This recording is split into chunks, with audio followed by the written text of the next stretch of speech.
Good morning, my friends. Daniel Miller here. How is everyone? Are you having a good day? Beautiful Sunday out here. In my neighborhood, beautifully sunny and quite a warm spring day, looking really bright and prosperous. Ideal for early morning walks, strolls, and trips to your shops or, local amenities. And this is exactly what I've done earlier. I went out, had a bit of fresh air, walked, warmed up a bit before coming here to do my broadcast. Today is our first summertime day, so hopefully you remember to change your clock and you'll realize that it's already 11:20 rather than 10:20 as you might have expected it last night when you went to bed. And in fact, I completely an hour later than usual, but didn't really matter too much. I had a really good night's sleep, really good rest. And I have to tell you, I worked yesterday on my next blog community posting. I had lots of people coming in and thanking me for that, the Sleeper Stir post, because people want to know and find out exactly what the steps are to get that massively powerful fusion rifle in Destiny 1. And my article on the Sleeper Simulant, I keep calling it Stimulant because Simulant. My article on the Sleeper Simulant is providing you with the steps in order to do so, and the article's been very popular. I can certainly tell you there were people coming from all over the world and thanking me for these sort of clear-cut directions, and also for some of my advice on what not to do, i.e. what I've done, and altogether the activity that prolonged my quest. So, very good response. And the next big one, which I'm working on at the moment, in fact I was working on it last night, is basically on the history of Destiny. We all ask ourselves, well, we love this beautiful planet-based world with its deadly corners and massive firefights, and we just want to know, who was the person who conceived Destiny? Where did this Destiny game come from? What was the team like who worked on its concept art? What were the responses? What were the reactions from the gaming community right at the beginning? What happened with the Taken King? Lots of questions. The kind of questions people ask here in my live broadcast. So I'm working on I got a compiled article that will provide you with lots of information, trivia, data on what happened with Destiny, with some of my also personalized comments and views. I'll really invite everyone from my community to come in and have a look. Basically, I'd like you to read it and then provide me with your own experience of Destiny. Tell us how you found out about this beautiful video game. When was it when you started playing it first? Did you try beta as well? Were you there literally from the word go? Are you one of the veterans? Are you one of the people who is enjoying Crucible? Are you still doing story missions? Are you looking for perhaps your new squad mates? Do you do it on PC, Xbox or PlayStation? Lots of different interesting topics for our free-flowing conversation in there. Well, as you know, all of my postings are well illustrated, so they do take a while, and I'm hoping that I'll be able to finish the article perhaps today or tomorrow, and then obviously I'll launch it, let you know here on my Twitch channel as well as on other outlets that I have there, and those are Twitter, Facebook, Instagram, YouTube, and of course this broadcasting channel on Twitch. So once you see the links there, particularly on Twitter, that Destiny Bungie Masterpiece article indeed have been published, then you can have a look and give us all of your thoughts on Destiny. I have some really beautiful concept art photographs in there, and there are some screenshots as well of my gameplay, so you will see plenty for you to read, plenty for us to learn, and we want to keep Destiny afloat. We want to discuss it, we want to find out all those bits and pieces of trivia which are going to be of interest to all of us at all times, every day, and for many months and years to come. As you know, Destiny has this massive playability and replayability, so we can always come back to it. In fact, my article starts with a sentence saying, coming back to Destiny is like going back to your family or your best friends, and that's exactly how it feels to me. Play lots of games, but Destiny always stays here for me to be a part of that world. In fact, it's similar to Elder Scrolls or Fallout, these massive big open world games, and obviously if you hone your skill and knowledge, if you are working on the acquisition of the best weapons and kit, then obviously you are becoming one of the veterans, and by knowing everything you need to do, the gameplay becomes completely different. You see it from a different viewpoint, and then you can replay on all of those 3 characters depending on what action and activity you wish to pursue. Some characters are more suited for strikes, others for Crucible, and the third lot are the best for your story missions, as you know. I watched State of Play, the first broadcast of Sony PlayStation, and they really are creating a presentation which is similar to Inside Xbox, done by Microsoft. But I have to say, I absolutely loved it. I thought it was a very, very good way of introducing the proprietary Sony games, and with some factual commentary and lots of clips. In fact, they did give extensive clips on Days Gone and a few other games, and it looks like a very, very good introduction, but a bit dry, a bit devoid of community, a bit devoid of interactivity with people who are on PS4. And I think therefore Inside Xbox and also This Week on Xbox are really beating them to it. They're already quite a few miles ahead, and I watch This Week on Xbox obviously every week, and every time that there is a new broadcast of the Inside as well. And so combining the two will give us a very, very good indication on what's happening out there in the gaming community. And as you know, both of those presentations will be a bit biased towards their own proprietary games, which is understandable. And we'll just wait and see and enjoy everything they give us. I have to say, there were about 1 or 2 games in the presentation that are perhaps less well known, and one of them is being kept under wraps for a while. So the best way of finding out what these games are is simply by heading to PlayStation YouTube channel and then enter State of Play. The entire broadcast is obviously fully recorded and it's instantly replayable, and have a look. I'll talk about it in depth maybe later today, maybe during the week, because I still have to be writing an article on what I've seen, and I've not published it as yet. But I will talk about each one of the games. One in particular, which is a London-based spy thriller with a former SAS soldier being brought back to the intelligence community, looks particularly exciting. And just really to remind everyone that State of Play presentation is really focused primarily on the new step of gaming as seen by Sony PlayStation, their proprietary invention, which is Sony PlayStation Virtual Reality, like VR. You would have seen that everywhere, advertising VR games massively, hoping that this is going to take off. I'm personally skeptical. I think they are likely to be facing the same environment to what we've seen with our picture houses. A few years back, about roughly 10 years ago, where 3D was properly introduced, particularly after Avatar, there was a huge amount of interest and hype for 3D films, and as you know, lots of cinemas were converted to 3D screenings. All the IMAX cinemas were given that very expensive 3D equipment. IMAX is always screening films from 2 projectors at the same time, and these are very, very expensive projectors, providing you with the best possible 4K quality image. And obviously, once you have also an add-on of 3D, it makes everything a lot more complicated and indeed thoroughly more expensive. So initially there was a lot of hype and interest, and people go just to see that 3D element. But to be fair, 3D is not elevating the viewer's experience. I did see very many films, most of those were blockbusters, screened in 3D.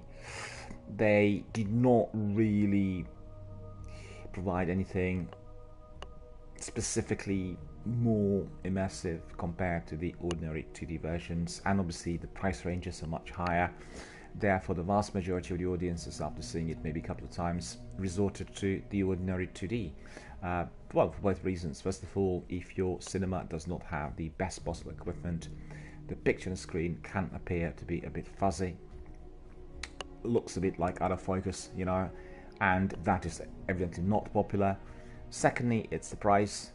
So, all these factors together brought a demise of 3D, and last year, I think it was, early in the year, the studios confirmed that they will not be distributing and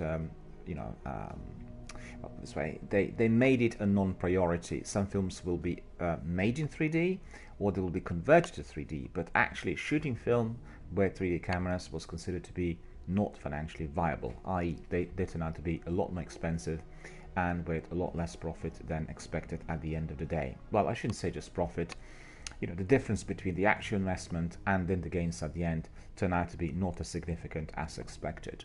So Sony PlayStation is focusing on the unproprietary virtual reality games. You will need to have your top-notch PlayStation 4, preferably your PlayStation 4 Pro, and then you will need that virtual reality headset attached to it. The headset is quite expensive as well, costs between £150 and £250. And then you have to have a game, which is a VR game. The trouble there is, if you are wanting to do the broadcasting on Twitch, well, you know, it's not going to be done in 3D, is it? And whilst the community is gravitating towards everything within the multiplayer region, and you know, people wanting to be together and building their own communities on Twitch and communicating directly to the broadcasters and gamers alike, Sony is taking this direction, which in my view at the moment is placing you into more of a solitary gamer. And that itself, well, obviously there may be multiplayer games in virtual reality as well, but I think the scope for growth and for that responsiveness is very, very narrow at present. Obviously, I wish them the very best of success and the very best of luck. I really want to see them succeed, but the games I've seen there swell, you know, perhaps not as appealing as the blockbusters, namely, you know, Destiny and Far Cry and Fallout and Mass Effect, and you know, you name it, all the big games, the Division, Anthem. So really, it remains to be seen what happens with the whole project. However, State of Play is focused on virtual reality. The vast majority of games there indeed are of that nature. So go and have a look, take your own pick, and of course come back to us and tell us what you think, what your views are, whether you're expecting those products to take off, or whether you are thinking, also like myself, that this is going to be a bit of a lukewarm response from everyone initially. Because at the end of the day, if you consider the cost is quite considerable in present day and age.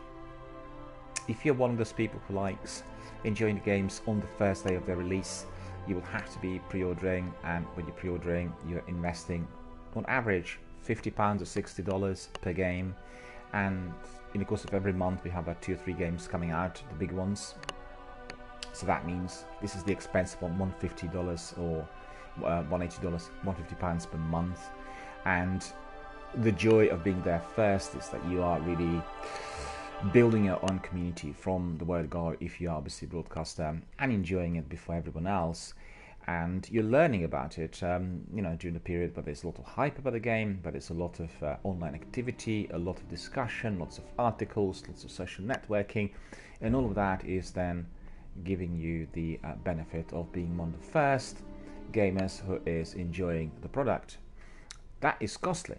You will need revenue in order to do that, right? Try them for free, but that's just for the very, very minute number of entities. Most notably, these facilities are available for those major online magazines that will obviously review the game and provide live broadcasts and everything else. It is not really accessible to the vast majority of the gamers early or for free. And then in addition to that, you will need to have your kit, which means you'll need to have that virtual reality set. In addition to this, you will need to have your best quality console. You have to pay for your internet. So, you know, all the costs, they really mount up, inclusive of PlayStation Now or Xbox Live Gold services, also quite costly. You know, so the expense becomes very, very great. And if you have to be investing yet again into your virtual reality set, and, you know, you need to be also paying a bit of extra for these games, then that indeed will be of concern to many, many gamers worldwide. Anyway, I'm quite interested and excited to see what will follow, and I advise everyone to go and have a look. This was the first broadcast of Sony's State of Play. Indeed, it did provide us with a lot of interesting information. Some of the games are looking awesome. I'm very, very excited about several of those, and indeed look forward for them to be arriving at my desk. Right, so we are back to Destiny, and if you ask yourself, well, what on earth is this Crucible menu screen doing on DRBMiller channel. DRBMiller is not doing any competitive multiplayer, so why is he there? Well, the answer is very simple.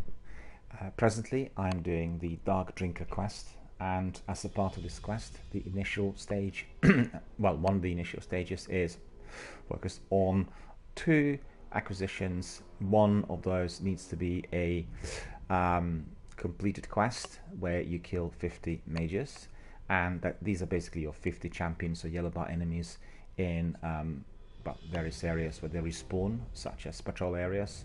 I've done mine in Cosmodrome yesterday with our friend from Australia, Tonzak. We were able to catch up with the task, and indeed we've done that quite quickly. Within 3 hours we destroyed 50 of those champions, and that section of the quest was then completed. But on the other hand, the second part is in Crucible, and the one in Crucible is a lot more difficult. I have to be using my sword, and that is my soul sword, in order to neutralize 25 guardians. And as you know, the ammunition, the heavy ammunition, is very scarce and limited in Crucible. And yesterday I entered the arena, you could say competitively, for the first time with Tonzak, and I've never done it in such fashion before, and this was very, very challenging. Tonzak provided me kindly with some tips, and after half dozen matches, I think I got into the swing of things. I realized what I had to do, and basically switched on a different gamer's hat, because when you do Crucible, this is indeed significantly different to what you do in the course of the game, particularly your PvE and story missions. It's very similar to Battle Royale. You have to be very, very mobile, very fast. You need to have adequate weapons strapped on, and you need to know what to do and work as a team. So the challenging element is that every single battle is in a different arena, and you're facing opposing teams who are sometimes well rehearsed and tactical. Yesterday I played against a few people who you could tell have done million Crucible matches, and some members of the fire team were obviously a clan, and therefore it was a very, very hard battle. Nevertheless, we had lots of fun, we had some successes. In fact, I collected all of my bounties as well, which was awesome. And obviously the task then was just to be polishing up the skill, learning how to get this heavy ammunition, preventing others obviously from destroying me, because once you are killed you lose all of that heavy ammunition, and therefore your sword cannot be used anymore. You need to go back to the very beginning. So I think our Crucible matches will probably last a week before I get there, and step by step we are going to be completing that task of 25 opposing guardians being neutralized. So without further ado, we are going to crack on, and we'll do Crucible today literally throughout. The focus is going to be completing that task. I'll do nothing else, and indeed I quite look forward to it. I really enjoyed it yesterday. We had lots of good fun. Tonzak and myself, we're obviously part of that fire team.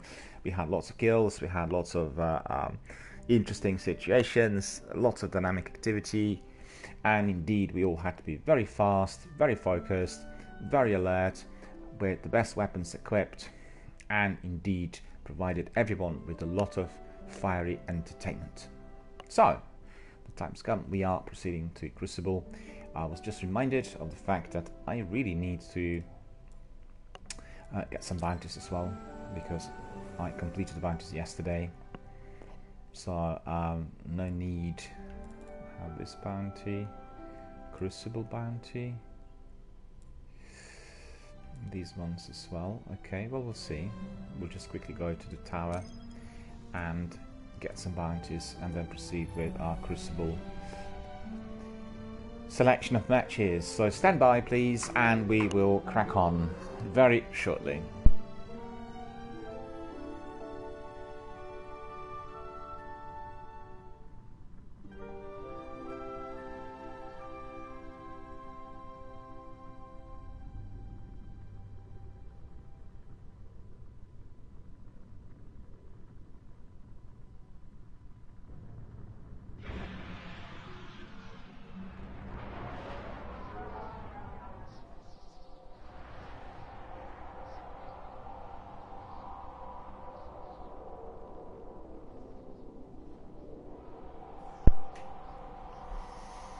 High up in the air, yet again observing our planet.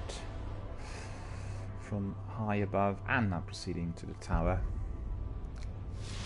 Our task is very simple.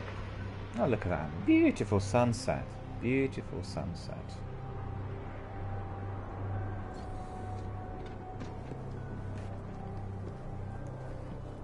Looks like somebody wants to talk to us there. Didn't notice this before. Maybe. Well, couldn't be the leader of our faction. Or maybe. Maybe he wants to talk to us. We'll see. I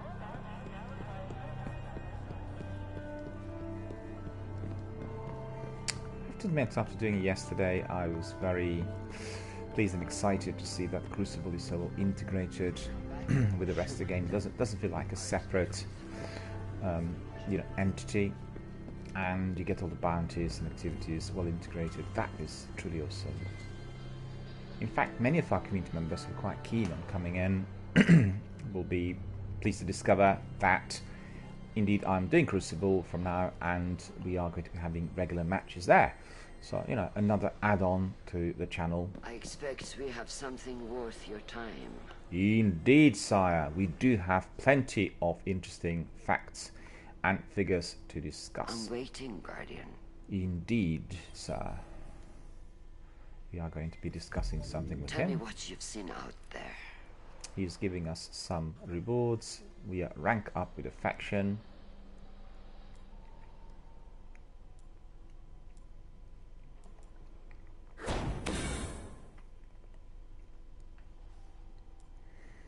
Ion Trader Mask. 391, 390. That's fantastic.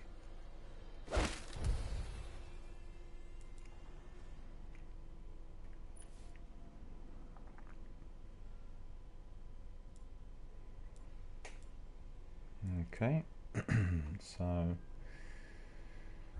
see, 390, that's 391. In fact, what we'll do is bring this one back. This one is fully equipped, I think, almost. Oh, no, it still needs to be. Okay. Just have a look. This would be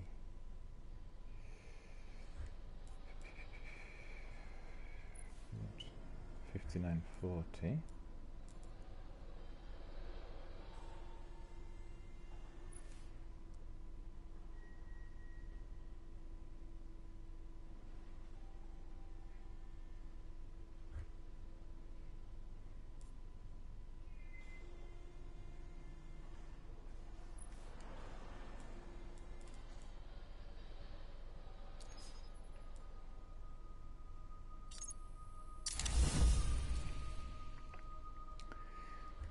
Yeah, going up.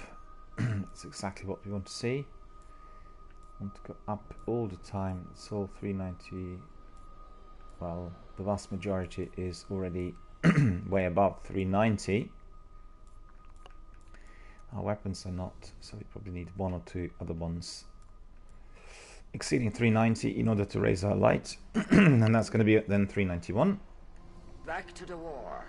Indeed, sir, I shall be back after another battle. Fear God, honor the King. Outbound Javelin Bay 2, you are So that's been resolved, and I need to get some bounties, then we go to Crucible. And that's the idea. That's the idea. Beautiful sunny weather out there today, and I'm not seeing much of it. You know the joys of office-based activity. It's always the same. It'd be good if one can do this on a massive big sunny terrace, but then I couldn't see the picture too well on our screen. Closing bounty, taken swarm, Knossos. Let's have a look at bounties. What bounties can we get here? Complete the match with restrictions. Top 3 finish. Win a match. Updating logs. Assists. Precision kills. Oh. Back again. Maybe there's another bounty we do not need. Let me see. Yeah, there's. I think this one.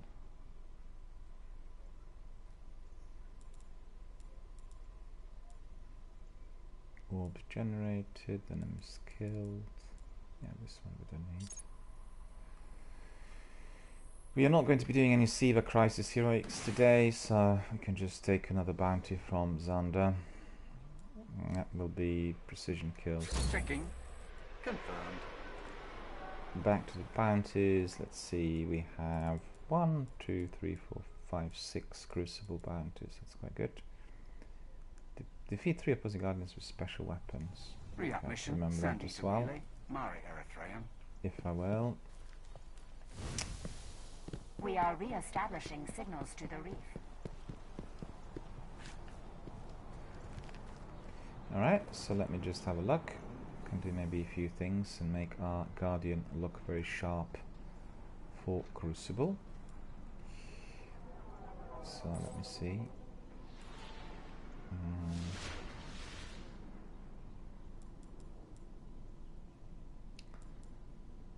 High Pride.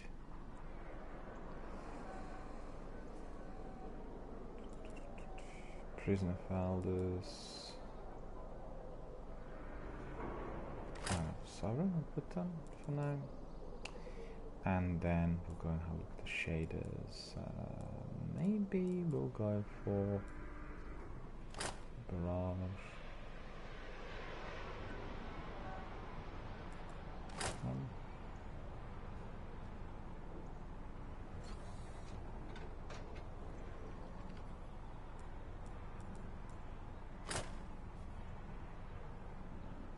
No, this one.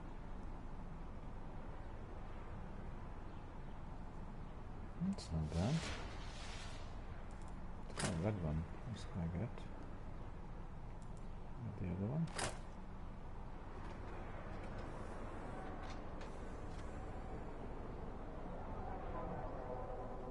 Yeah, keeping like that. I think that's quite good for Crucible. So that's good. And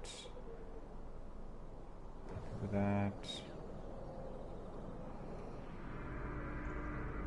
take a screenshot of our friend there, my Guardian, ready for Crucible.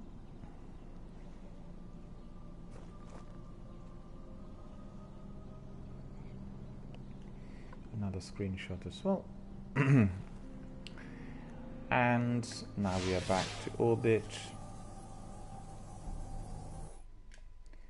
Off to Crucible. Before we commence, I need to look at the weapons, make sure that I've got everything the best. And yesterday I used my Imago loop. That worked really well. And well, Danadite is not too bad either. And Hawk Moon I have as well. But I think Imago loop will keep for the moment because Hawk Moon's not as strong. So we'll keep, yeah, we keep Imago loop there. 390 attack points. Devil's Dawn is 391. Rifle, I put it on because of the power, but in fact what I do need is maybe loadable shotgun. And then I have Soul Edge. Soul Edge needs to be used at all times.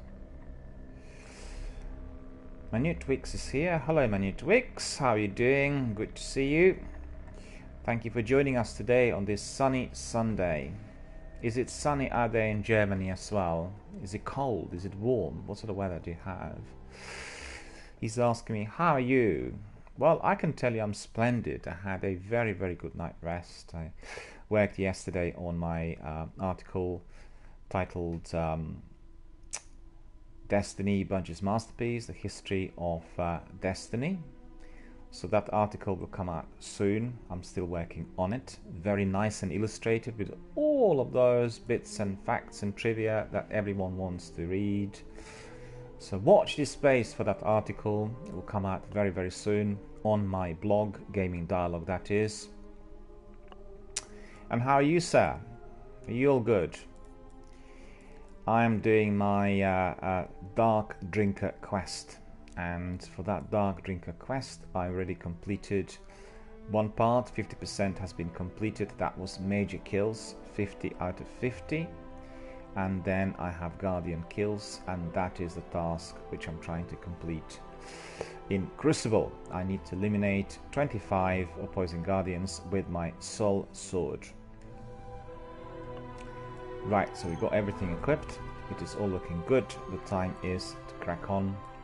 We are going to Supremacy. And there we go, stand by, and then proceed to Crucible. Many people were doing Crucible and raids yesterday. Raids were done probably more towards the end of the day. I did see later in the day some of my community members squadding up and conducting those fierce battles. So let's see, maybe we are going to be able to get some really good teams in. When says it's sunny, that's pretty good. It's sunny over here, also quite warm. The day started rather well, and also it did start 1 hour later than usual. I guess exactly the same in Germany as well, right? Summertime has arrived, but to tell you the truth, the weather forecast tells us it is not going to be too warm today. It's 8 degrees at the moment, 11 degrees seen as the top temperature halfway to the afternoon. My Nitwig says, can I join you on PvP? Sure, I will bring you in a bit later. I need to warm up first, and then I'll bring you in. We'll do some Crucible. You'll be able to come in, no worries. Just bear with us, I need to warm up a bit first. The broadcast, well, it didn't start, it started already about an hour ago, but I've not done any gameplay so far. I talked about various other things and, gave quite a lengthy introduction on what's been happening out there with the new presentation provided by Sony PlayStation earlier this week. The presentation was called, or it is called, State of Play, and it is similar to Inside Xbox, telling everyone about the new games, the new arrivals, all of those which everyone can pre-order. So remember to go to YouTube and check out their channel, which is the PlayStation channel. Go there and have a look and watch the replay of State of Play. So that was the debut, and fun enough, we talked earlier in the week, I think it was on Monday or even on Tuesday, how incredible this was that Xbox does have two separate presentations called This Week on Xbox and Inside Xbox, and PlayStation had none. So we concluded that Microsoft was really beating them to it in terms of all of that well-integrated community-based effort. The gamers coming in and talking about their favorite games and having presenters and doing everything that is thoroughly forward-thinking and enjoyable as far as the community is concerned. And then on the same day, they launch State of Play and try to compete. Well, the broadcast was interesting, but nowhere near as good as what you get on Xbox. But still, it was the beginning, and it did provide us with some really good footage of gameplay and trailers and various other bits, directly related to the forthcoming games. That was very, very greatly appreciated. Particularly liked the ones telling me a bit more about Days Gone. I really look forward to Days Gone a lot, and I love Hideo Kojima's effort, his games, like Metal Gear Solid, his brainchild, and this is going to be his first independent product, the first game that he would have done through his own company. So everyone is very, very excited to see what Days Gone is going to be like. It did give the impression of a game with lots of different avenues of gameplay, and it looked like a mixture of open world with elements of Far Cry and zombie games and Metal Gear Solid and some RPGs and, you know, everything bundled in together. The question is this going to work well as a unit? And we will simply have to wait and see. But, you know, the trailers look good, and all said so far has been definitely inviting. On the other hand, I concluded that presently we have so many interesting games coming out, it's so hard to decide on what to pre-order, and if you're an avid early gamer, then indeed all the releases are rather hard on your budget, and you have to be running games funds like myself and doing various things to collect shillings and pence, because hey, on average £50 per product. So just think about it. Even if you bought just one a month, that would be £600 per year just for the games. And we all like playing games early, you know, like doing beta testing and being there first. But the budget needs to be indeed both built and accessible over a period of time. Quite interested to hear from my community on the games that you are expecting hotly with a lot of excitement. So just write them here in the chat box or send us a message. Tell us, what games do you want to pre-order? What games are you looking forward to play? Some of those already came out, Anthem and The Division 2 for certain, as far as my interests are, and Devil May Cry 5 as well, a very, very good game with stellar reviews and lots of followers, particularly on the other side of the planet. As you know, it has a phenomenal number of followers in Asia, one of the most popular PS releases ever, and certainly from what I've seen so far, it does look very, very enjoyable.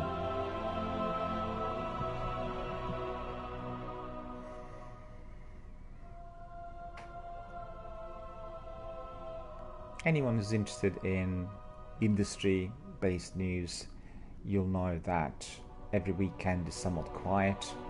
On Twitter, we get fewer postings from IGN, Game Informer, Games Radar, all the developers. But the weekend is the time to basically approach your community members, as many broadcasters and online streamers are doing their utmost best to provide you with high quality content. And you can always see it on my Twitter. I always post, you know, some of the announcements from my colleagues and other online entrepreneurs. And one of my colleagues from Sweden was doing her 24-hour stream of Apex, and indeed it was a very, very good, exciting stream. Her online ID is Rapunzel, but otherwise her name is Felicia, and if you're interested, just head there and have a look at her 24-hour stream. You can watch her sections. She is a very dedicated, hardcore PUBG/Apex competitive player, and has a very, very good team on board. Always very interested, you know, to always very interesting to view. And she did have some other 24-hour streams in the past, but this was dedicated solely to Apex, this favorite of everyone's, game that everybody is currently engaging with, the most popular game on the internet at present. And then also there's another Swedish streamer called Lilithy, and she is also doing PUBG and Apex. So, you know, go and have a look at their streams. They have lots of followers, and Lilith in particular is a very experienced FPS gamer. She did lots of competitions, and if you meet her in that arena with her team, I can tell you she will obliterate you, so beware. But definitely check them out. You can go to my Twitch, you'll find them on my contacts. That's Lilithy and Rapunzel, and you can just have a look and find out what you know, what the streams are like. Very, very different to mine, and you know, very much focused on non-beginner aspect, fairly competitive, and indeed gathering gamers worldwide who are interested in collecting scores and achieving certain tasks and results in Apex and PUBG. similar to Crucible, you always are focused on the next match, and you want to polish up your skill, you want to be the best in that PvP arena, and always the best played with a steady team or clan, because then you can really map out your strategies, you can be many steps ahead compared to everyone else, and that will give you a tremendous advantage. Coming back to Apex, I had 2 weeks of Apex promotion here, which were extremely successful, had lots of new followers and friends coming in, and indeed lots of interesting matches. And when you do Apex, you will realize when you get down to last 6 or even the last 3, the other teams are highly experienced, very tactical. No, really needing to wait for so long to get selected. So annoying. Yesterday we had exactly the same problem, and it was just a real pain waiting to get certain teams selected. Yeah, coming back to what I said earlier,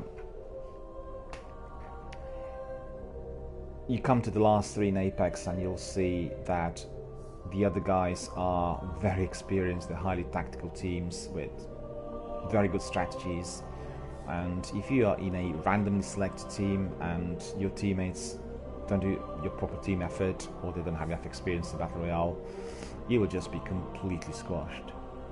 And frequently when I was down to the last 3 and lost, I watched the other guys to see how they finished off the game, and it was a true joy to watch, almost in every single instance. You know, the tactics, flanking, fast movement, coercing the enemy into forward position, making them give away their position, lots of tips and tricks in there, a lot to learn from.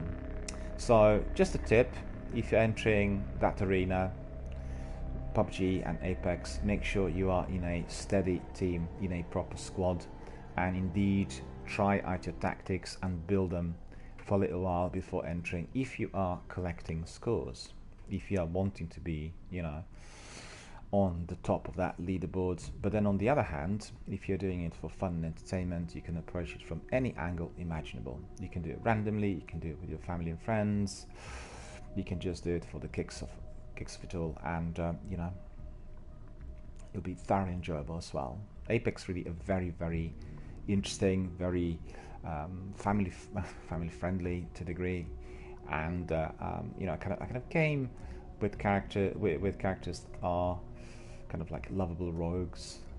You know, they're just like you walk away from Borderlands, and all of them have special powers. And I think just also the fact they've created a ping. You can or you don't have to talk to other people, but I'd say if you're doing PvP, your audio comms are imperative. You really have got to have them. So I find that ping to be a very, very useful add-on if you are in combat and you are spotting the enemy. Then you can tell your teammates and you can provide your, you know, ideal target indication from your position, but that ping will really expose them exactly where they are. You know, their position will be given away straight away, and you just ping that position and your teammates can then jump in and engage. So very, very useful. I do wish to sort of stress the fact that anyone doing Apex, remember, audio comms are imperative. That ping is just an add-on, and it's been reported in press exactly the other way around. They said, well, you can play the game, you don't have to talk to anyone, particularly if you're a bit shy or if you don't want to talk to random kind of people, unknown, you know, randomly selected gamers. It's just completely wrong. Don't listen to this rubbish. You need to have your audio comms on in order to find out what everyone's doing. You know, to strategize, and that ping is just an add-on tool, which I have to say is extremely useful. So definitely use it a lot, but do not switch off your audio comms. Boo to Destiny. Well, how long will I need to wait to get those people on board? Is it that nobody is doing it, or what is it?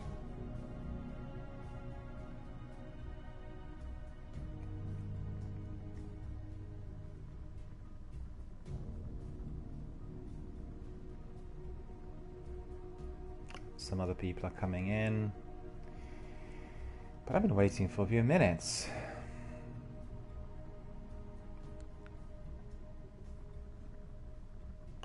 I love my ship.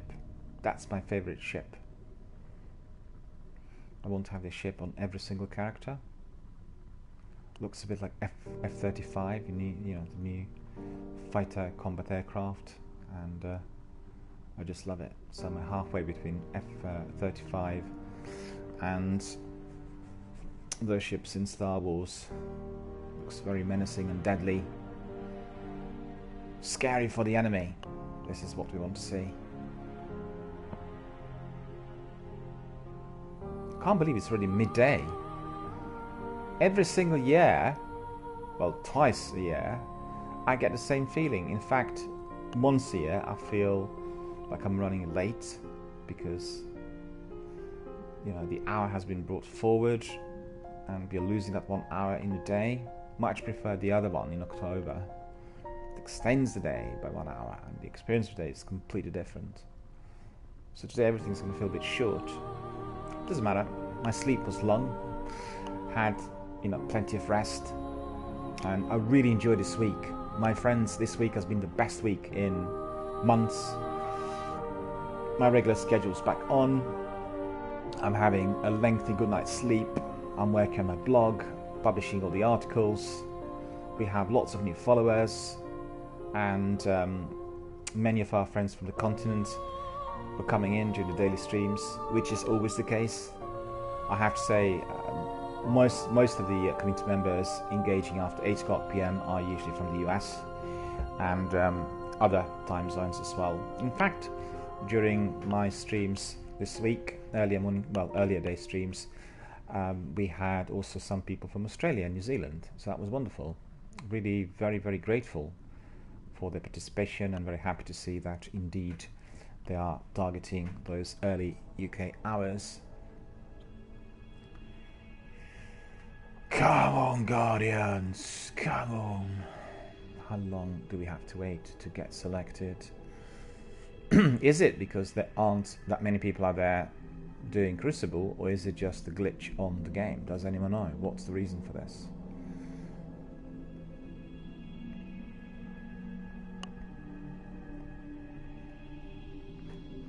Supremacy was quite popular yesterday and quite lighted, and that's why I want to do it again. I want to really polish up my knowledge and skill there and then learn how to really stay alive, because I have to admit the other guys were much stronger than me, and we also worked out yesterday that some of them had better tick rate. They could see us before we could see them. Well, Tonzak and myself in our team were in possession of that somewhat inferior way it is. I have the fastest internet available, which is non-fiber in the UK, and it is dreadful. I get anyone from Baltic republics or from Far East, they just obliterate me in PvP. The ping rate, the tick ratio, the speeds are just massively enhanced and better than mine. Just think about it.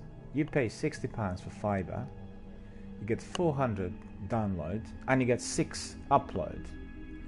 That has to be insane. I mean, what are these companies thinking? I was in Europe recently, and very basic fibre, I had 30 or 35 upload, and the quality of connection and the quality of my stream and everything else was just so different. And obviously, if you do PvP, that is of essence. You've got to have the fastest possible internet possible, otherwise there's all sorts of trouble. I think people don't realise, but in the old days you would have freezing and you would see that the characters were lagging, but today it's more hidden. You don't see any freezes on your screen, but as your character lags, it's almost as if there were 10 of you, on that route, and when the other person starts firing, any of those 10 can be hit and instantly you're killed. So in addition to obviously the speed the other people are having. Oh, come on, I'm actually getting grey, growing beards, getting old, and facing, to all of the kinds of challenges of old age, whilst I'm still trying to get those Guardians on board. Come on. How long is it going to take? Half a day?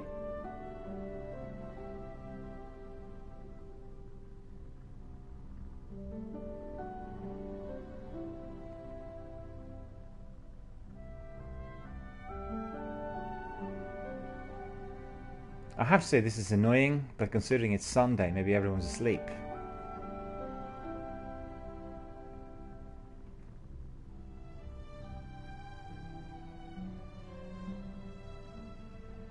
I think I can go for a walk, come back in about an hour, and then find out. Look at this. Went back to 1. I'm the only one. Well, that is insane. That is definitely not good.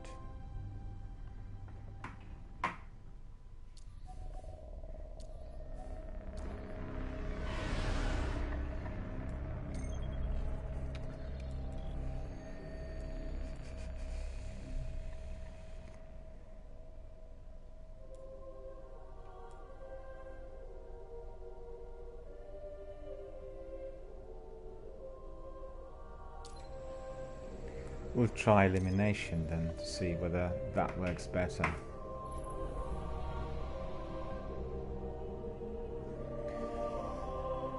Genius is here. Hello Genius, and thank you for your tip. I was considering this early on, but I want to go back to Supremacy because I've done it yesterday. Quite liked it.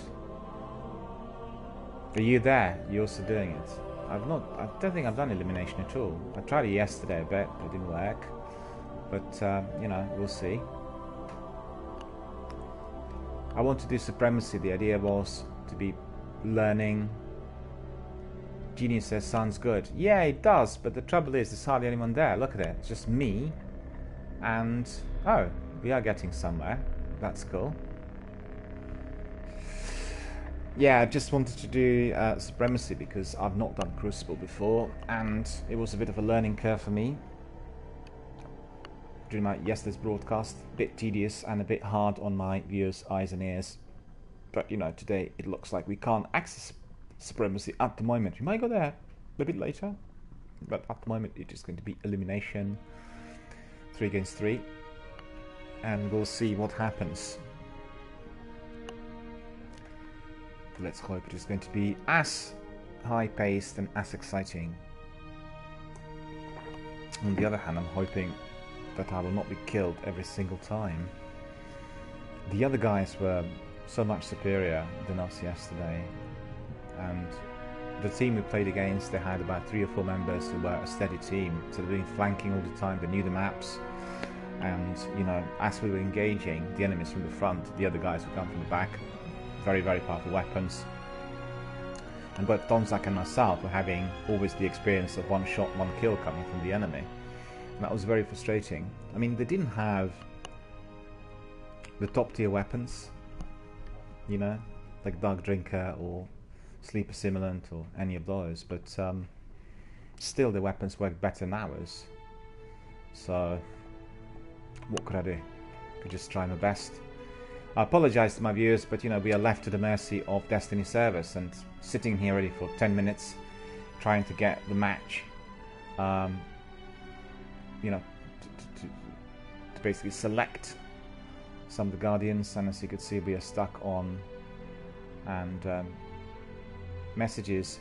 I think Genius is asking me whether I want to do 1 against 1. Not really at the moment. I don't want to do 1 against 1 because I'm doing a part of the Dark Drinker quest. I have to do it in 3 against 3 or 6 against 6 in order to be able to collect the results. So that needs to stay there, I'm afraid. I can't do 1 against 1 at the moment. We are going to be selected there, so that's all cool. We have 4, so hopefully the other 2 are going to be brought in as well. I'm so furious with the fact I can't do Supremacy, but maybe later on there'll be other people doing it. We'll try Supremacy a bit later. And like I said, Genius, it seems to me that elimination is easier to access at the moment, so we'll do elimination.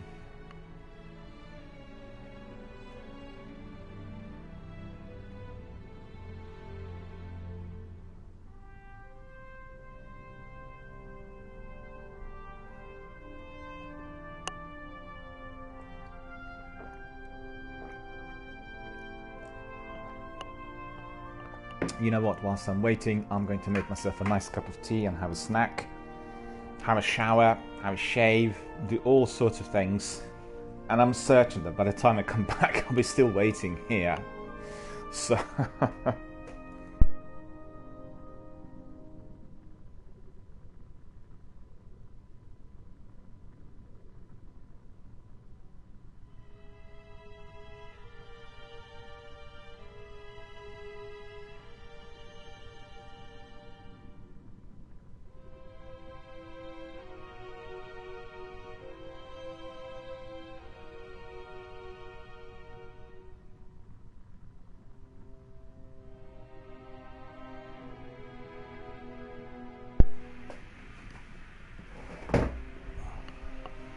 Perhaps we can all start cheering, you know, as if we were watching rugby or football, hoping that one person is going to come in. And if we cheer, maybe 6 against 6 is going to be, well, 3 against 3, I should say, is going to be ready. And look at this, as I'm saying this, one of those have dropped. We did have 5 out of 6 just a moment ago. That's ridiculous, you know. The servers really operate globally. What's going on? Oh, we've got it. I should have said this earlier. We should have been cheering early on. There you are. 3 against 3 will commence. Is Genius going to be there as well? Are you going to be playing against me?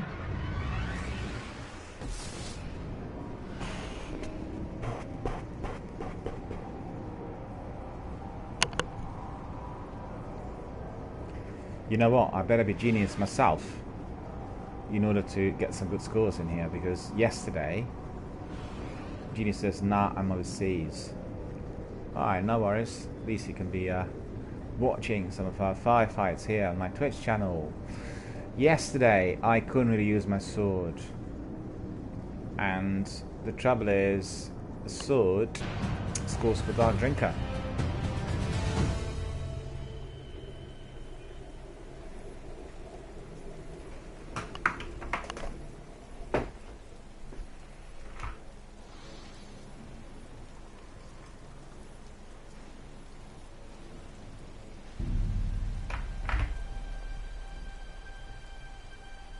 There we are, back to Venus.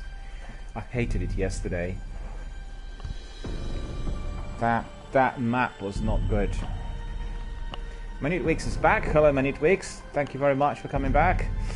Good to see you. We've been waiting all this time Elimination.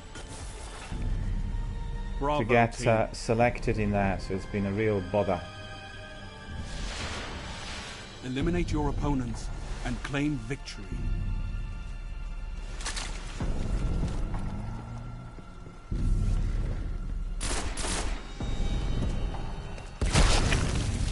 Killed instantly.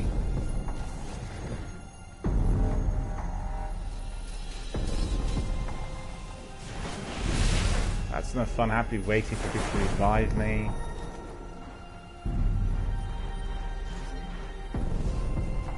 I don't want to do that.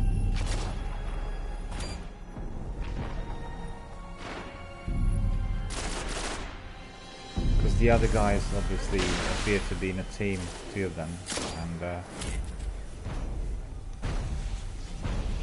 Weapons down.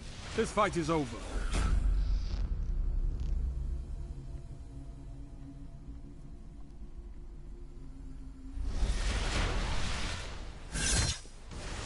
The advantage is yours.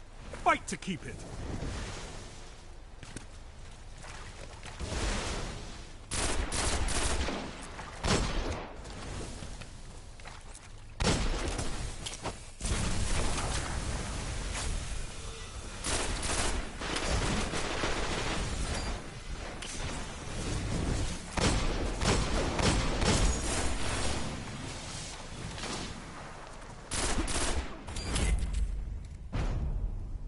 eliminated. Well, obviously I can All see that enemies the other two neutralized. guys are a team. I don't have to do anything, they'll be just collecting scores. Looks like they're doing it against another team. You're in the lead. Two Don't guys choke, in there. Guardian.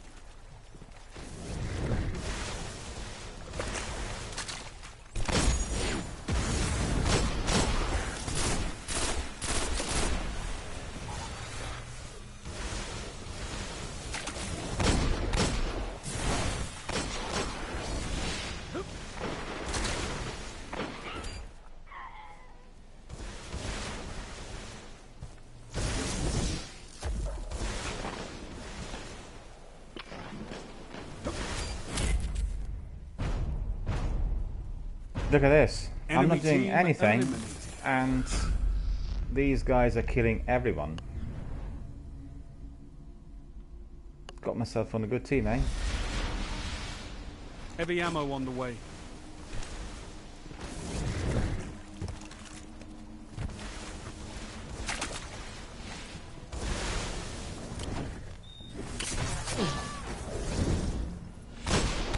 Heavy ammo available.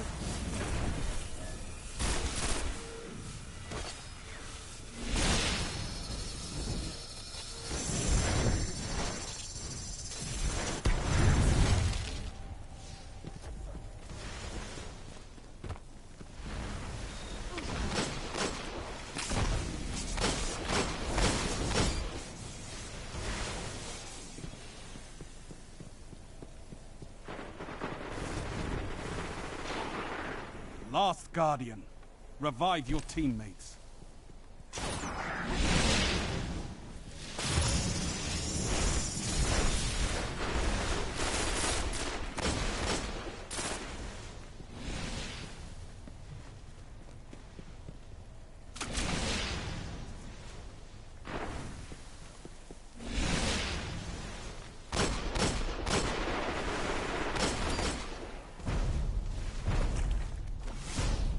All enemies have been eliminated.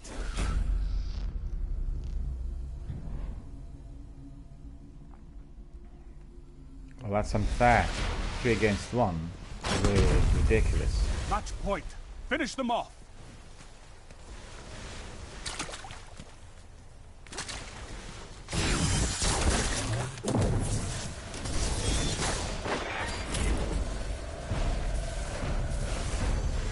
Your opponents lie broken in your wake. A fire team at its finest. Well, that's just no fun at all. And very unfair. 3 of us against 1 person. It's just ridiculous.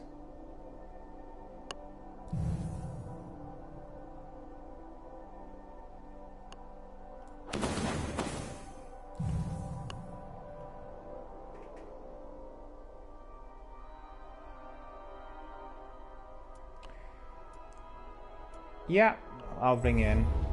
My new Twix is asking whether he can join now. I'll indeed select you, just bear with us.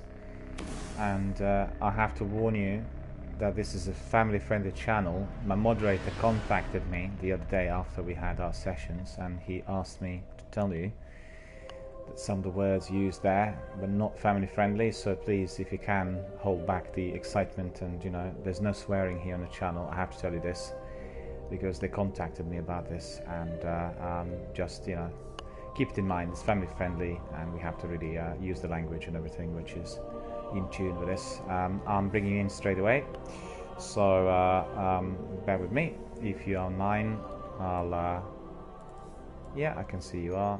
Excellent. We'll wait a minute.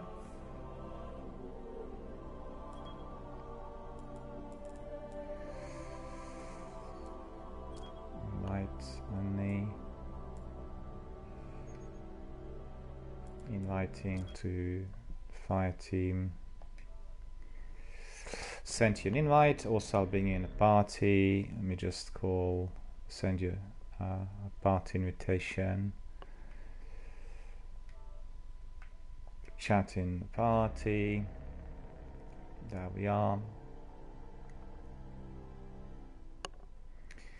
So you should have received both the game invite and my party invite. There we are, private party created. You can see our friend joined us. Welcome to our fire team. Just wait until you confirm the party as well. Did you get the party invite? If not, I'll send you another one.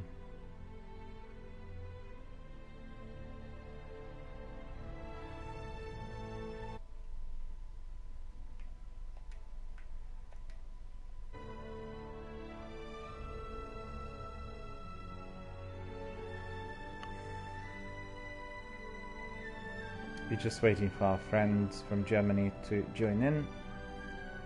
He will be joining us also here on our party chat.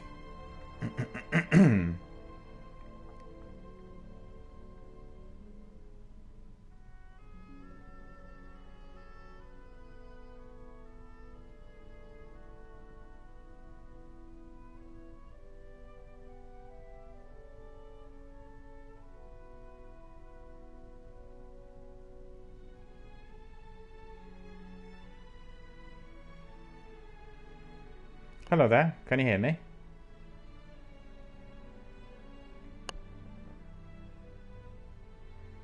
I have to send another invite. Something's wrong there, by the looks of it. Oh, it says that our friend is... Oh, you can hear me? Yeah, there's some glitch there on the party, by the looks of it. And you can hear me, no, yeah? I was... Yeah, I had some problems to join the party, but now I'm... Alright, no problem at all, no problem at all. Okay.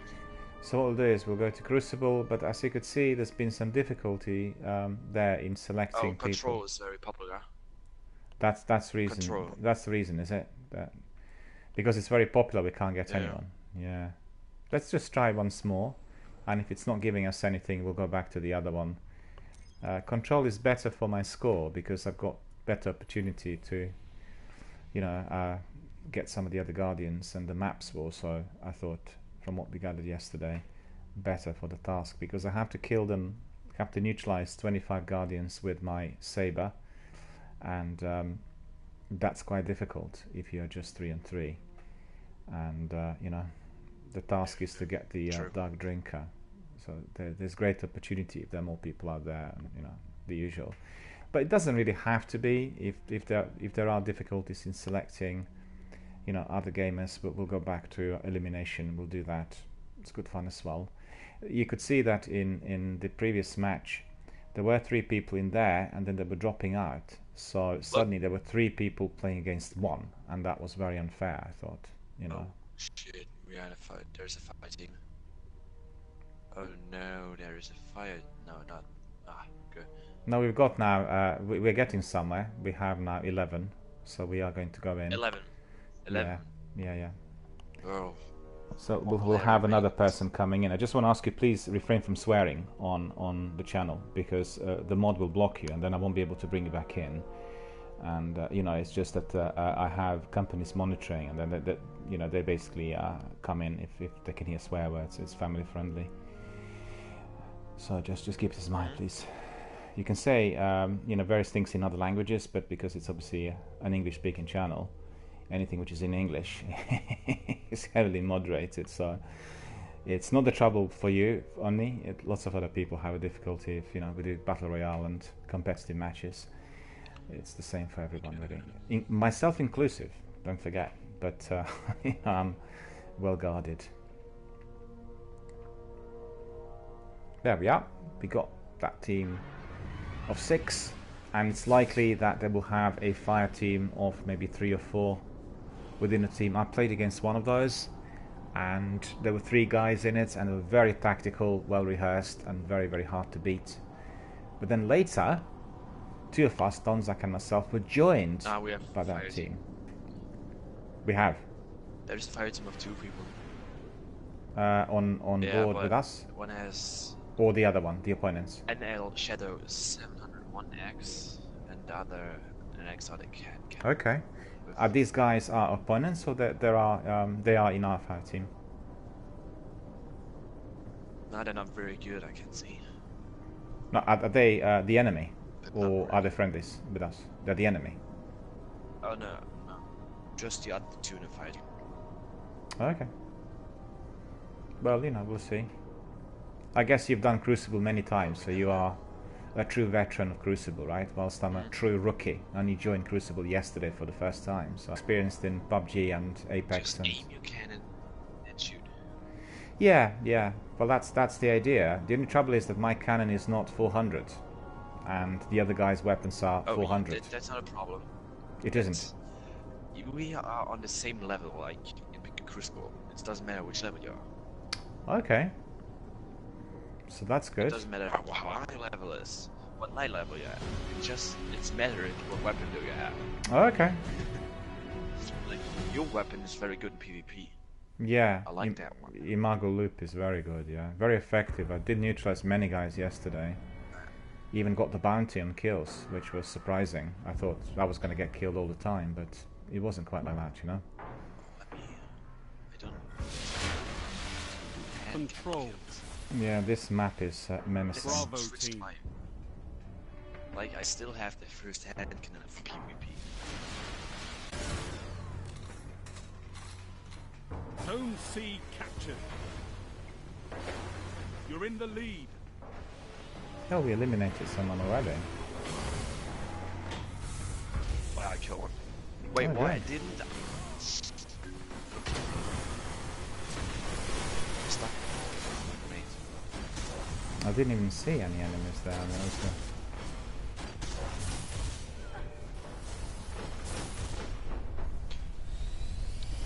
I got really good, dude. Like, all over the place. Now he killed me.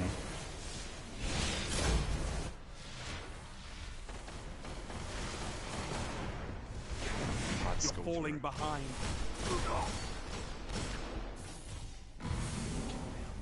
Gained the lead. You see, I did actually... Enemy captured Zone A. He was killed instantly. Really weird. Damage.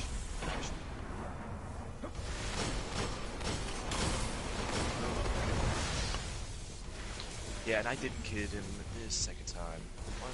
And this.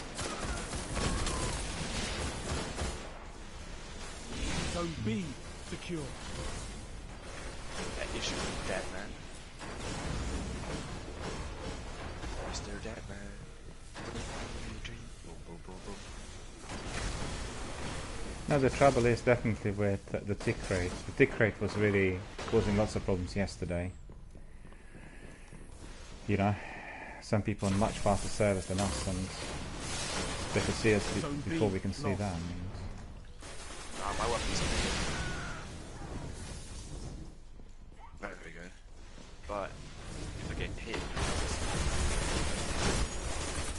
and there's some cannon from yesterday. Yesterday, there was the oh, nearly got me. Enemy captured Zone B.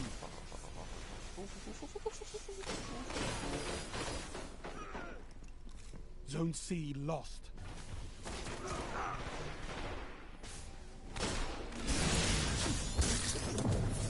Zone B neutralized. No. Enemy captured Zone C.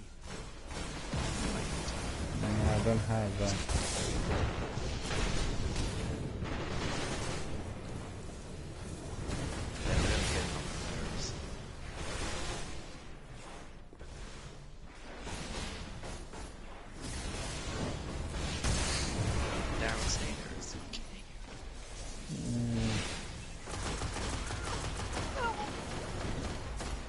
Half kill streak. No, this Kimki was playing against me yesterday all the time. She's a Nazi at the moment. Zone B secure.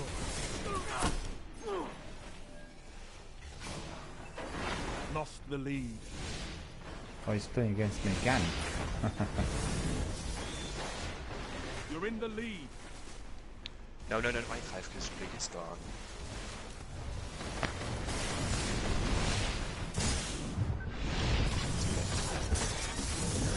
I've not done this before. It's like we are securing this area, are we? Oh yeah, yeah. We need to capture and secure this area. Yeah, Falling behind. And it can kill so many people in here. Listen, you got like you kill the enemy team. As long as you do that, everybody's fine. Gained the lead. What the? What the heck? That's Lost the lead. I got them. Blade Dancer. No, they're on a faster server. A You know, neutralized. they got better tick rate. Can't. It's a problem because you Zone don't A get damage from secure. weaknesses, man. So, like, No, as soon as they're on a faster server, there's nothing you can do. They can Zone see us B before we can see lost. them. And that Kimki definitely is on a faster server. He played against me yesterday and he was just literally killing me all the time with one shot, one kill. You're in the lead. Zone B secure. Heavy ammo inbound. oh, heavy.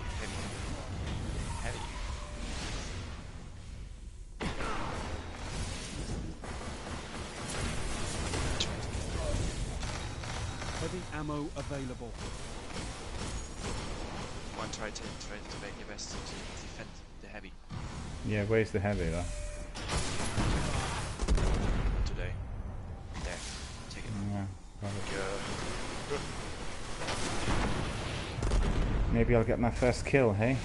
On the sword as well.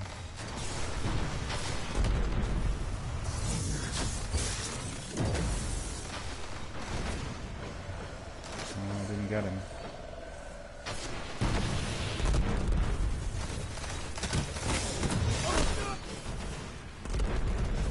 I got him. I got my first kill with a sword. That's good. I'm happy now. Dead. Because I'm collecting it, you know, for my dark drinker. No. 5 kill streak again. I love it. I'm very good at PvP with my connections, not like all kills. Yeah. No, the connection is really absolutely fundamental for PvP. Anyone who's on the faster tick rates, then, you know, they gain massive advantage. Kinky was taught the lesson, eliminated me 100 times yesterday, and I've killed him quite a few times as well, but it's just like that, he just walked into me. This, I shoot him in the chest. He has only like 1 HP. He's dead. I shoot him in the chest. More with 1 HP. Should be dead. But it's not. Yeah, that's the tick rate. We had the same problem yesterday. There's nothing you Okay, can do. they want my best tank. Get it. Only 5 minutes left.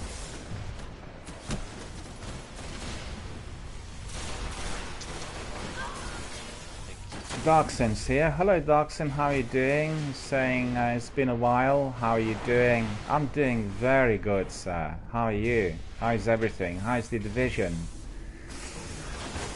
As you can see, we're doing Crucible here on Destiny, and the reason for that is I'm collecting my score for the Dark Drinker, and very good to see you here, sir, Darksen. How are you doing? How's everything?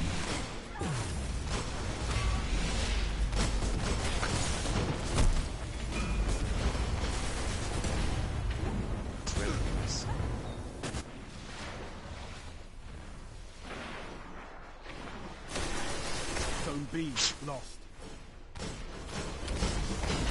I got like, yeah, triple kill. He's jumping very fast. Yeah.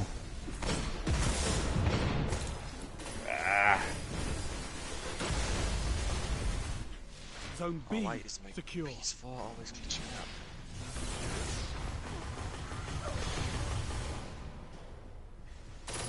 Oh no, it's Nolan beyond. Oh no.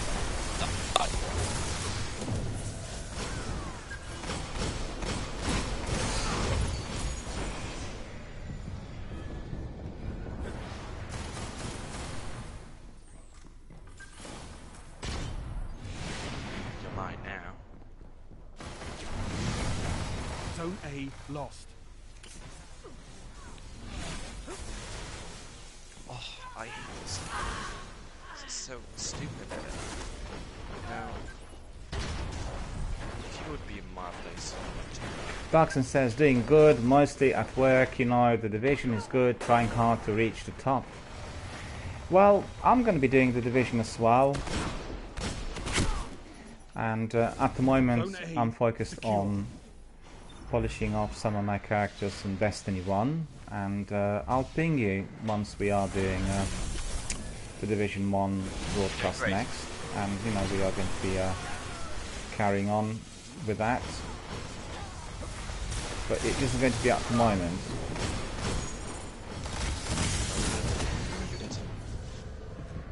I got him. Help me, help me.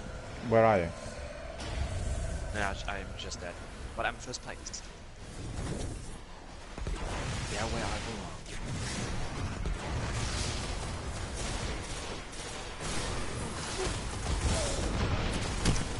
Oh no, he was hiding. Victory imminent. Destiny, it don't make sense. Nope. You stupid. Look, there was an answer of Your victory gives the city hope, Guardians. We won. Yeah, yes. Alright. Yeah, this is a lot more tricky than Supremacy. I got some kills. You certainly did. I got some as well. I got my first sword kill as well, which is pretty good. Wait, look, I'm better than the first place. Look, I have my KD, my kill and death. Yeah, you are. 1.5, Yeah. but he's stupid. Yeah, well. Oh, you he know. got a very good weapon. Heaven and what's the legendary weapon called? Yeah. I can't say it in English. Darksen says, but for now playing in other games such as Assassin's Creed Odyssey and Destiny 2, sometimes Star Wars Battlefront. I'm not that good playing shooters, so I need to get in sometimes. Well, you know, it's all about practice and the time spent on a particular game, and in some games like Destiny and The Division, it is all down to the quality kit and weapons and the way certain weapons are infused or upgraded, and you know, that's extremely important. The Division in fact has this nasty algorithm which was definitely not positively received by many gamers, and as you've seen with some of the matches we've had, if you did have one team member who was the top-notch gamer, like on the top level, then all the enemies were basically blending in terms of the strength with him, and therefore our weapons would be left completely ineffective. So you know, it's just one of those things in the Division. That's not the case in other games, and it's all down to practice and skill. You know, it's also sometimes about the speed, and for the team effort games, it's all about the team. If you're playing Apex, if you're playing PUBG or Battlefield or Fortnite, it's all about the quality of your team. You know, absolutely positively forward-thinking, consistently type of team effort that is building up strategies and working together. These games are won by clans and steady teams, you know, steady crews, people who play together for a long while, because at the end of the day, they will have a better strategy, they will flank, they will know what to do.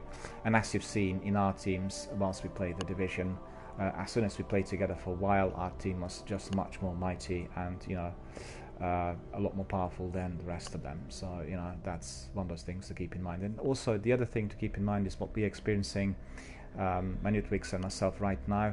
It's the quality service. If the other other people are on much better quality service and they have faster speed and better tick rate, then they can see us before we can see them, and that really is obviously of serious concern. No, that's not true. Yeah, That's not is. true. You mean it's like when my connection is not very good, like then it's like the shot is coming out, but it's hitting like 1 second later, and then I'm dead. When I'm dead, the shot is not anymore hitting. No. What happens is they because you have the lag on a character, you are sitting, sort of sitting duck for the enemy, because as you're lagging, they fire at the position where you are, and it's almost like 10 or 15 of you behind, and it's just that they will have that advantage. And also when they shoot through the windows and doors and various other obstacles, they'll get the kills. I'm not talking about Destiny. I'm talking about some other games and the way the tick rate works, and it has been very much of concern in Apex. And Darkson is my squad member on the Division 1, where that isn't the case. But we did have some issues with the server speed, and we could see that the hit ratio of some of the opposing teams in the Dark Zone was better than ours. So it's one of those things. I'm not saying anything about about Destiny. Destiny is obviously a different game, because Darkson and me played the Division. He was not doing it in Destiny. Well, we were booted out for some reason. I don't know why. It said there was some sort of server error. So what I'll do is I'll have to go to the inventory and invite you back in, which is what I'm going to do. And then we'll do, I'm still in the... Yeah, invite the fire team. Legendary weapon, but yeah. Yeah. Yeah, I Ash invited you. fabric. Or Okay. hold on. I'm not sure what you got happened. kicked out, not me. It was just simply got kicked out. giving me the error message saying that due to the network error, you've been brought back to orbit. And Oh wait, I can join back with my with the last invitation. okay, it's no problem. You can, yeah. Any of the invites will do. I need to buy a new PS4 Really? Why? again. Is your PC4 sort of lagging It's- a bit old? Yes, PS4. it's very old. Like, it's one of the first one. Okay. But I don't have the money to buy one. Well, you're not the only one. This is obviously a major concern for the vast majority of gamers. In fact, in my broadcast today, I talked about all of Oh, I can those ask my new brother. releases, and the new releases are coming in literally in abundance. And for anybody who likes pre-ordering, it's almost like at least 3 games a month, the big blockbusters. So it's £150 a month, and altogether it is a very, very Oh, I hear expensive. that. Huh? What you said, Rebecca. I hear that when you said that one. Sorry, I couldn't hear what you said. £600 was it in a year? It was £600 pounds in a year. What you said. Yeah, that's right. It's generally about £600 a year if one is pre-ordering, and then also you have the costs on PlayStation Plus, you have your internet costs, and various other bits and pieces. So it all together comes to maybe £1,200-1,300 a year, and there has to be a fund or some sort of investment that is going to be enabling this. It's otherwise not manageable with the present day and age costs overall that people have. And I'm not sure about your local area, but where I live is one of the most expensive areas on earth, which means everything is just absolutely extortionate everywhere, from transport. I mean, just give an example. Yeah, but To buy a season ticket to travel from my the thing area, is- £4,500 a year, just one ticket, £4,500 a year. It's just to use trains and underground and all of that. And then on top of that, you got mortgage and all the other costs, the running costs. So it's very, very expensive. And in fact, I can just tell you that for anyone who's an avid gamer, the services like PlayStation Now and Game Pass are very, very good, because they'll give you access to about 700 games. You can stream them instantly, and you pay just a subscription price. But the trick there is that with Game Pass on Xbox, they will give you their own proprietary games also on a subscription price once they're released. So for instance, Crackdown, which was released recently, is on that day available through Game Pass on the subscription price. You don't have to pay for the game, right? So that's quite good. I think for anyone who's an avid gamer, that's good stuff. But the other thing is, in order to stream, if you're a broadcaster, I'm not sure about yours or broadcast, but if you're a broadcaster, then you will have to have your PlayStation connected to the PC to use it as a second screen. Do you know what I mean? Because otherwise, if you're streaming off your console, the game has to be downloaded to your console. Otherwise, you can't stream it.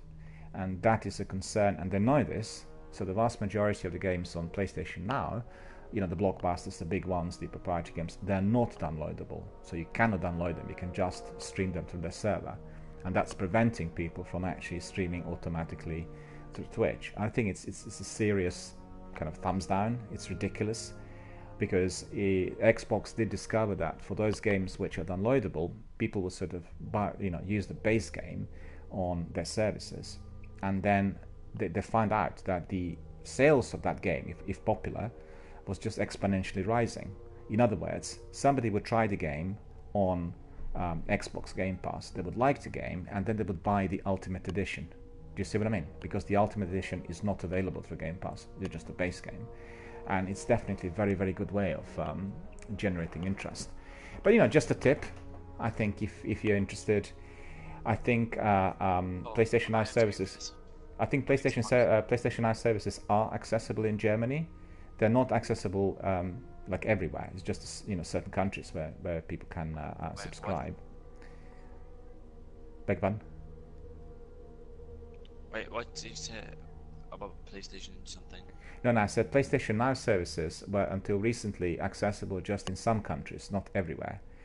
But they did include the whole selection of countries recently. I know that Sweden and Norway and Iceland have been included, but I think Germany was already previously included, because, you know, they'd be looking at the beginning for the biggest markets. They look at the biggest, you know, basically the countries with the largest number of users, and you know, it's a good service. I'm very happy with it. I can highly recommend it, and also I think for anybody who likes Asian games, or the games which are very popular in the Asian markets, perhaps obscure, you know, in PlayStation Europe.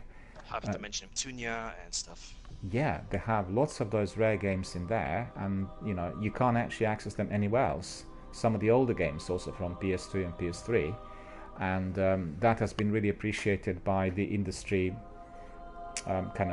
leaders and online magazines, because, you know, they really fancy doing that game, and then obviously you can just do it there and then. But they do not have backward compatibility, and that is infuriating, because if you are, for instance, a game of Resident Evil or Mass Effect, you really want to play it on a PlayStation 4, right?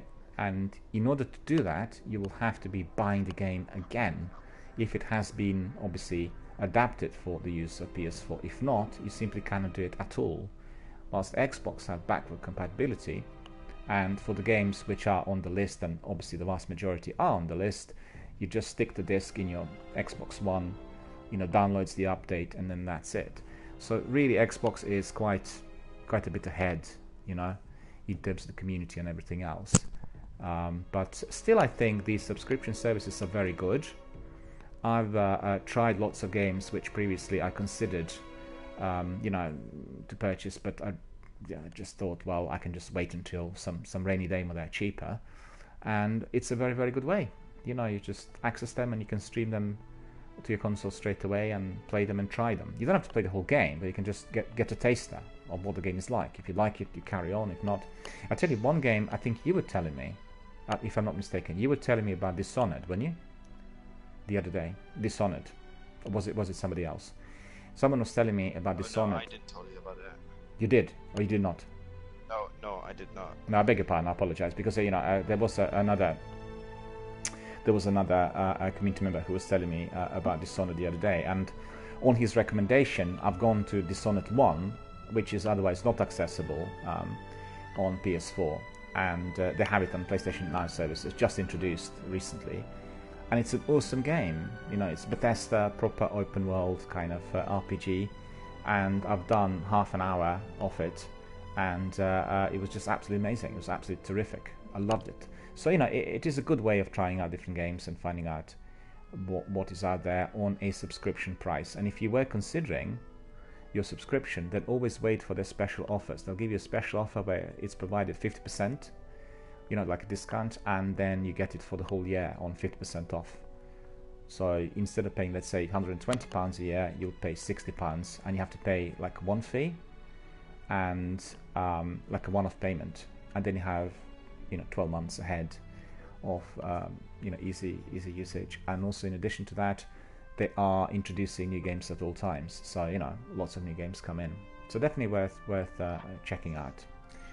Right, so I've been booted out, and we'll try, what was it, Supremacy. I want to see whether we can get in. I like that the best. But you said about the other opponents and the weapons. I was able to get 1 kill on my sword, so that really is already counting for the quest, and that's pretty good. I'm very happy. Quite hard to use the swords in close quarter battle in there, I thought. Like, it was very funny. I was alone in the elimination. No, not elimination. It was. What was it? Was it double? I believe it was double. Oh yeah. And I played with I was alone against 2 low levels. Oh Then yeah. The heavy popped. I got 2 of them. Then I killed like them with 20 times of power. I got the quest done. Oh yeah. That's very good. Yeah. Very interesting. Well, I had But yesterday. I got some hate mails. Well, I bet. But what happened yesterday was that I achieved a double kill. I killed two guys with 1 strike. I can't remember what weapon I used. I think it was my hand cannon. And that was the first, like, a double kill in Crucible. So I had some surprises, although I was just learning. I prefer Supremacy because with this one you have to defeat the team and hold the position, so it's a bit more advanced. A bit more advanced than Supremacy. Supremacy is just neutralizing opponents. And obviously there are different maps in there, but I think Supremacy for me is the best for what I'm trying to achieve on the Dark Drinker quest. And it was quite good to see that in the last team we played against, they were quite vulnerable to my weapon. Well, yesterday I played against a team and they were completely immune. I come yard away from the guy, fire off half a magazine in him, he's not taking any damage at all, So today it looks better for some reason. Still, I think there is some server issue in terms of the hit registration. Oh, yeah. I really thought that yesterday. Yeah, they're shutting down some servers, Destiny, at the time. Well, there's no more support, they've switched off quite a few different things, and sometimes there may be glitches, like the other day when I was looking for that warsat. I was looking for the warsat and it just wouldn't come up, and then you go to the area where the warsat should not be and it pops up instantly as soon as you approach the area.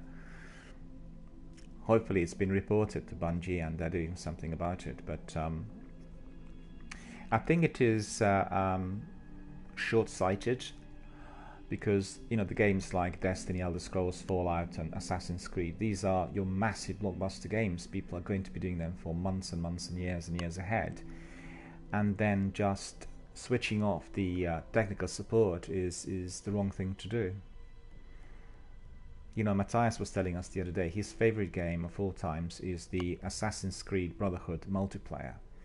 And he loved it and played it and, taught people and tutored others and built his own community, played tournaments. And then just suddenly one day, the support was gone. They switched it off.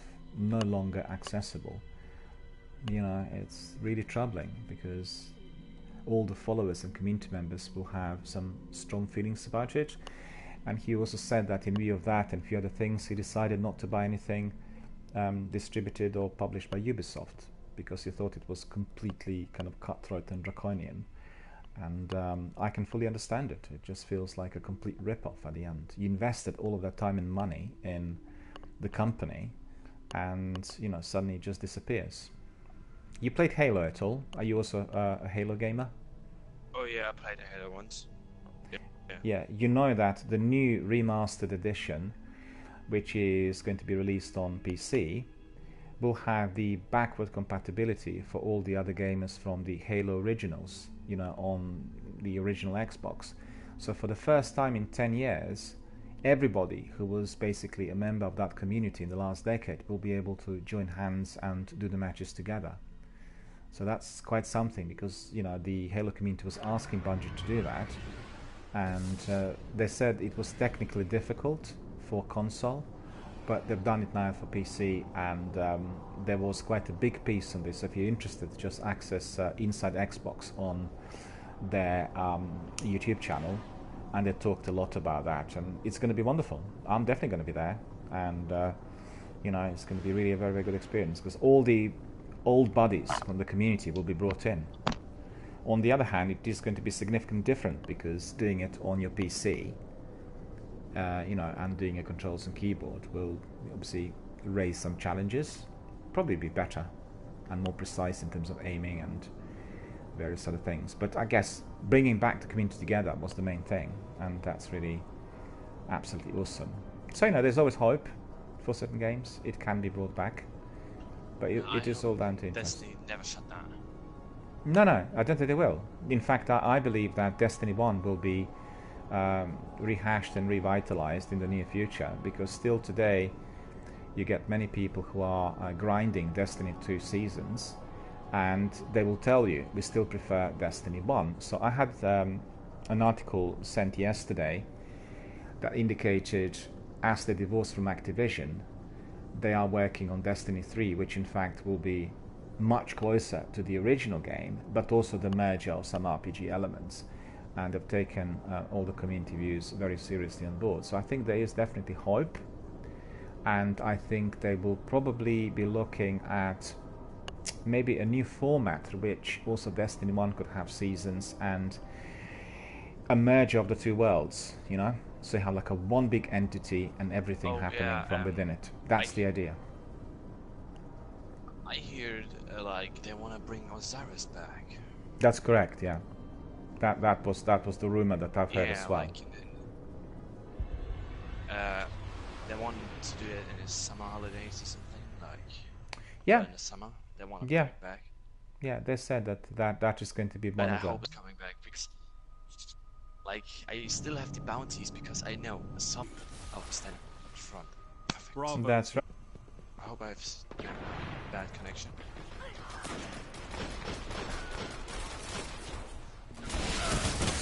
Oh, what's happening? It's coming back too. Very, very quick. Very quick and very deadly. Huh? Not quick as I am. I bet. Well, my connection's not bad. I need to turn off this PC because I can't play. I can't play like this. No, the connection's causing me trouble. All the servers are talking. I can tell you, this team is a solid team. They're flanking all the time. They flanked me 3 times already. So at least 2 or 3 guys are a team in there, for certain. What? Oh man. Did you see that? Did they flank you as well? Really good. Really good. Like, we're not in D2, but they're running like in D2. Well, they have obviously tactics and strategies that work for them, That's not a strategy, that's just... I've been killed so many times already. It's just like too bad. I played like very much 1v1s. Like I do pretty much PvP all the time. And I know how to play against these people, but not right now. I can't do shit. I can't do something. Yeah, because of the connection, of course. Yeah, I could scream now. Like, why? Dead Bungie, why? Why are you doing this to me? Like, I did get the kill, look. Yeah, that's right. Same here. The other team is much superior. And that's because there's some sort of server issue in there. You could tell straight away. They do everything faster than us. I have no idea what's causing it. Look at it. He killed me even before I saw him. Did you not see? I didn't even see him. I was just suddenly dead, and then I see him. Where are your surroundings? That's what I said.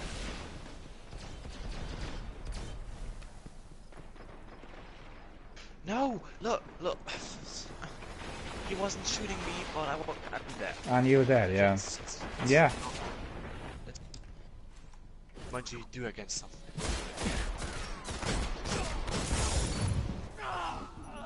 Please Oh, I got him. maybe. I got him. That's amazing. Someone else got me. Look, I got the guy with my headshot. Wait, how did he got the... How? I don't believe it. Yeah, in this match it's very visible. But actually, it may be that Supremacy is on that sort of server, because I was doing Supremacy yesterday the whole afternoon, and this problem was persisting. But not with all teams. You know, just with some. It's like... Loading. Shoot another weapon. Look at this. I was dead, and then I saw him. I can't do anything in my inventory. It's not loading. I need to restart the router later on. Well, just wait until we finish the match, and then we'll do that. Because obviously there may be you know, an issue, but I don't think I can tell you the issue is not solely yours. It's my kill. It is a server issue.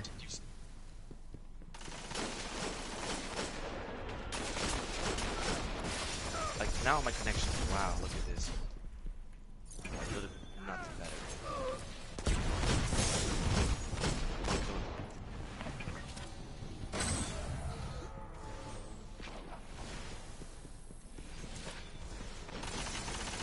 Heavy ammo on the way.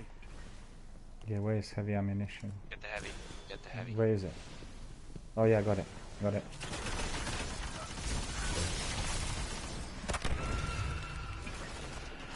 Five minutes remaining. Heavy ammo available. Got killed as I was collecting it.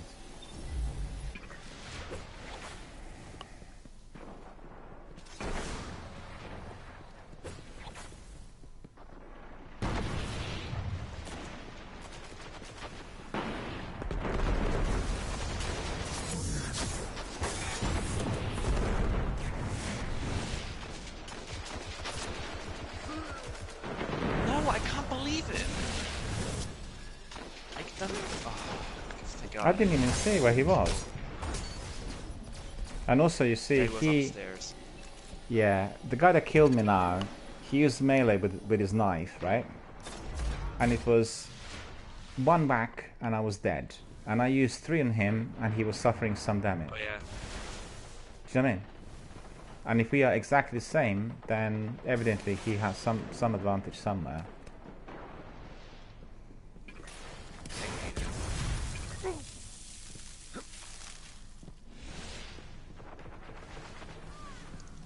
Hey, look, now they're dying. Hello there. I can't believe it. Please inventory load. Thank God. My connection getting better. Alright. No, I don't believe so.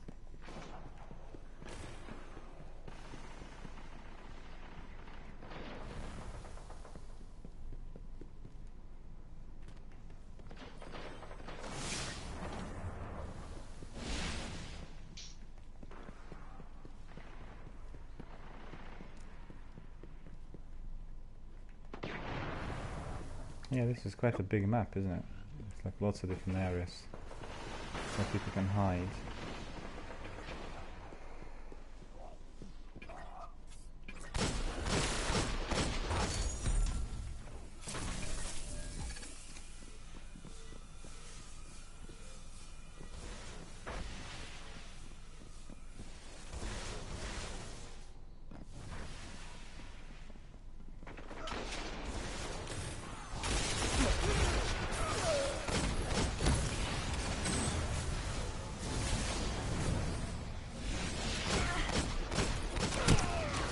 Oh, that's unfair.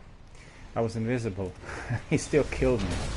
I was invisible and still killed me.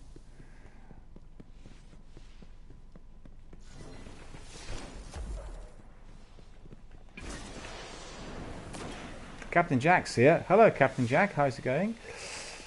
All good over here. We're doing Crucible because I need to be getting my kills for the Dark Drinker quest. And as you could see, I'm getting kills. I'm not getting many kills. So You have the solar sword, not the sword. Soul Sword, yeah. Soul Sword. Yeah, solar. Or so, how you call it. So you're doing the Tilger. Yeah, it is. What is this? You see, there is definitely a server problem. Definitely. I can tell you now, there's something wrong with Tickrate because he was way behind and I was hiding behind the barrier and he shot me through whatever it is, like containers. Captain Jack says he loved my blog post. Well, thank you so much, sir. Really appreciate it. Thank you. Well, as you could see in the blog post, I wrote honestly about everything I've done wrong. And I think people need to read this and basically attempt not to do the same sort of nonsense as myself because it will save them time. And I'm working on another blog post which is called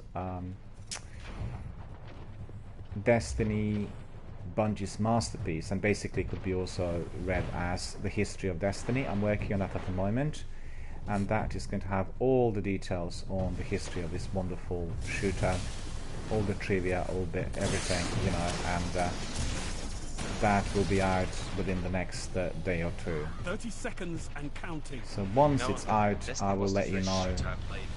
I will obviously be letting everybody know. And I'm very glad to hear that you know, you love the blog post. And the blog is brand new. I've launched it last week, and it will be our main social hub, you know, for the channel and for everything we do here. Wow, I got kicked out. I've 0 points. We started with nothing but a fighting 3 of spirit. them. We didn't Now you have die. an arm full of crests and all the honor that goes with it. Okay, we won, but I didn't do anything much good. And we were much superior. Look at my points. 108 against 60. But the one who suffered most kills was myself, by the looks of it. Look, I got kicked out, and then I have 0 kills. That's stupid. Bungie. Yeah. Oh, we got a shadow. What's that? It says 0-0-0. Why does it say 0-0-0 on yours? It shouldn't do, really. Yeah, there is some problem with the server, for certain. Because you killed, obviously, lots of different people in there, and I don't know what's going on. Don't know what the problem is, but there is a problem which is definitely based on the server. No, yesterday, me and my clan, we done PvP and we destroyed every round. Like, we win every round. Yeah. I was always on the top. Then one round, I don't know what happened. We got kicked out completely from the server. Yeah, that was happening like, yesterday as completely well. out of Yeah. the game. Yeah. Like, one in the main menu. And so, what happened? That's because they probably don't run proper maintenance, you know. Maybe they do it from time to time. And you could see your fire team has been returned to orbit due to a network error. So the same thing happened today. We just been kicked out. And we didn't do anything wrong at all. We've done everything right, you know. Do you want to restart your router, or do you want to do anything, or... Because I don't think it will have an impact. I'm quite certain it's to do with the game servers. Not the newest, so he can't do very much, and he's like always overheating. So I see. Okay, I'll invite you again then. Just hold on. Yeah. Invite to fight. Yeah. You will do. oh yeah. Okay, if you restart He your can't router. handle them. No, there's no problem. Can't You restart your handle router this. and then send me a message on on Twitch, and I'll bring you in. No worries, really. Yeah. Just let me I know have once you're internet. done. Yeah, okay. Yeah, no problem. Always. No worries. Sure, no worries. Captain Jack says Bungie doesn't provide maintenance for D1 service anymore. Well, that's the trouble. That's the trouble. because without maintenance, many technical issues are appearing, and as we know, we have all kinds of difficulties then. I mean, I've not done Crucible before yesterday, and it was quite visible towards the end that there were some serious issues, and the two issues I spotted was the server speed. There were some team members there playing against us who were on a much faster server, and therefore they were having, you know, massive advantage. And then the second issue was the tick rate, and the issue was also persisting today. You could see that sometimes I got killed by enemies who were not visible anywhere, and they were shooting either through the wall or the barrier. It happened twice. I spotted that. I spotted that twice in the last match, particularly right at the end, where I got away and the other guy was very far, and he must have been literally just shooting at random. Or maybe, if he was on a faster server, he indeed did take up another position, could see me, but I didn't see anything on my screen.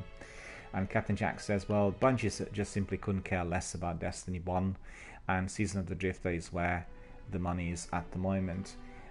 Well, yeah, that's right. The seasons are the major development, and you know, the biggest investment in terms of both finance and human resources have gone there. So that's the reason for, I guess, all the issues that we are discussing.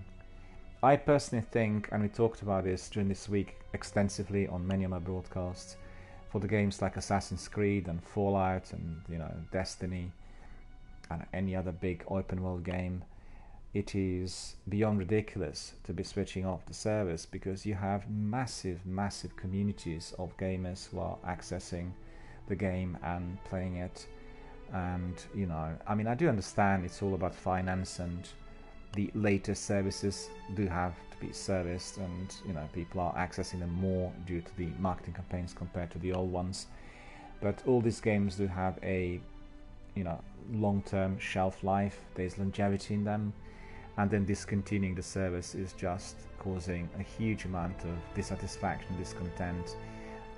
I just talked earlier about Halo and the fact that after many years of complaints coming from the community, Bungie had remastered the original trilogy, and they are going to be releasing it for PC, and evidently PCs will have many more functions accessible, and for the first time in 10 years the old community is going to be able to use their old gamer tags, and that will be a truly wonderful experience for all the guys who were doing Halo during the last decade. And I've seen so many postings on Xbox, Twitter, also on Bungie's and elsewhere, particularly on Xbox, because they talked about it in Inside Xbox, who are really delighted. So there's always hope, you know, there's always hope. And I think as technology moves on, many services will become cheaper, and that in itself is going to be of advantage. Well, just think about it. 20 years ago, we all had to be buying games on discs. If you didn't have the discs, you couldn't play the game. Each disc had to be downloaded to your computer, and then the computer would be producing the images. The vast majority of the games were non-internet accessible, there was no multiplayer, there were all kinds of issues. So at the end of the day, things have moved on, and we indeed may be experiencing a different kind of renaissance even in a few years, you know, so it's hard to tell. Captain Jack says, honestly, people should be happy they haven't cut off online play completely for Destiny 1. I think they kept it on because of all of that dissatisfaction with Halo Trilogy and what happened, you know, at the end. I do remember the day when they announced that the services for Halo are no longer going to be accessible, and just caused an avalanche of fury. It was obviously based on finance, you know, the decision, because supporting all the servers for so many games is always going to be of concern, but I think a lot more thought needs to be given to it. Don't forget, Halo would have had almost a decade. It was about 8 or 9 years of 10 years, in fact, of gaming, and the community was incredibly big. So, you know, and the way it works is the kind of this, you know, with Destiny, for instance, you had Destiny Companion, and suddenly Destiny Companion disappears, and people were using the Companion, you know. So we have Destiny Tracker, obviously, but I mean, I find Destiny Tracker very good. I have to say, there were quite a few people who became also my followers and community members after I approached them on Destiny Tracker. The way it worked basically was we would have done random matchmaking on the strikes, and then I would see who they were on my Destiny Tracker. I would be quite pleased with the way they've done the team effort, or the way we kind of supported each other, buddy team, you know, full team approach. And then at the end, I would dig up the names from Destiny Tracker and then approach them. And as I approached them, they would then either join me on PlayStation or become community members, or we'll do some more matches. So it is a good way of keeping everything abreast and being in touch with, you know, all the other people who are coming in, particularly if they're not known to us. So that forum has to be present somewhere. And I guess Bungie and BioWare are the companies that do listen to their community, but they are also quite financially constrained. And the trouble they have is if their investors believe that the service has to be provided on, let's say, the seasons, because there is a likely return on them more or less immediately and continuously present, and there is a lesser likelihood of any form of return on the old services, then in order to please the investors, they will have to do that, you know. They're very much dependent on that investment capital. Captain Jack says Destiny Tracker was great for Destiny 1, but became useless for Destiny 2 though. To be frank with you, I've not really used it for Destiny 2 at all, although I have it. I'm obviously logged in and subscribed. I've been using it extensively for Destiny 1 for obvious reasons, because that basically there aren't any other companions which are as effective. I have Ishtar Collective app as well, and the app is quite good for transferring loot and doing a few things on Destiny 1. Not used it that much, to be honest with you, but if one wants to do things really quickly, then this app is probably a better bet than just doing it in game, and very quickly things could be just transferred. So, you know, that's one of the ways of doing it. Hello. You restarted your router? All good? Yeah, I hope so. It's better. Okay, we'll see. So the My22 Fire team, and You joined. you joined, yeah? Yeah, I used the old invite to join. But I don't see you. No, now you joined. There's a lag, alright, though. There's a lag on the set. When you said I joined, you were not. I didn't see you straight away. And oh, it said then I say join. I joined. It said I joined, but I didn't saw your name. So first off, I need to fly to your position. All right, we got this. We'll go back to Crucible, and we'll do the same thing, which is supremacy. Captain Jack says, yeah, Ishtar Collective and Destiny Item Manager are real nice. I've not used them that much, but I downloaded it, you know, just in case if there is a need, and particularly if I'm doing something online and some of my Destiny veteran friends are advising me to do it, or they're doing exactly the same on the app, then I will do it too. But it's useful. It's useful. I mean, those two tools, in fact, are very useful. I use them, particularly Destiny Tracker, almost every day, and you know, good job that we can use them every day. They really help. I'm not really focused that much on the competitive aspects of gameplay, but I think for anyone who's collecting scores or wants to find out exactly what's been happening when and where, the tracker is definitely a very, very good tool. And it does have a very good breakdown, you know, into different sections, so you can find out exactly how long you spent on a certain mission, what your kill-death ratio was, what your but basically the scores overall. I quite like it. I know some people did voice some degree of distaste. I'm not sure as to why, because it's very thorough and very detailed, and I can't think of any other online facility, either an app or a website that would be as good and as detailed. In fact, I think it's a perfect replacement for Destiny Companion, perhaps even providing some extras compared to what we had before from Bungie. What's the trouble with the Companion for Destiny 2? Is it not as detailed, or is there any other reason? Be quite curious to hear, because I've not used it, and as you know, I'm migrating slowly to Destiny 2, so I need to know principally what problems there may be and what I might be experiencing myself, if indeed you have some concerns. I don't really I thought the layout was quite similar from just having a quick look, but you know, I've not used it, so I won't be able to tell. For the benefit of our viewers, I just want to tell you that we are going to be waiting a little while before we are selected. There are lots of people waiting here to get in, and as you know, Bungie are not doing any more maintenance for the servers, so you know, many issues really come up as we wait. Captain Jack says Destiny 2 Companion is fine now, but used to be not as detailed. Yeah, that obviously is a serious problem. If you're using your Destiny 1 Companion on Destiny Tracker and you get used to all the details in there, then indeed it can be infuriating. You want to find out exactly what your score was, or you know, some particular section of gameplay, and then suddenly it's not there.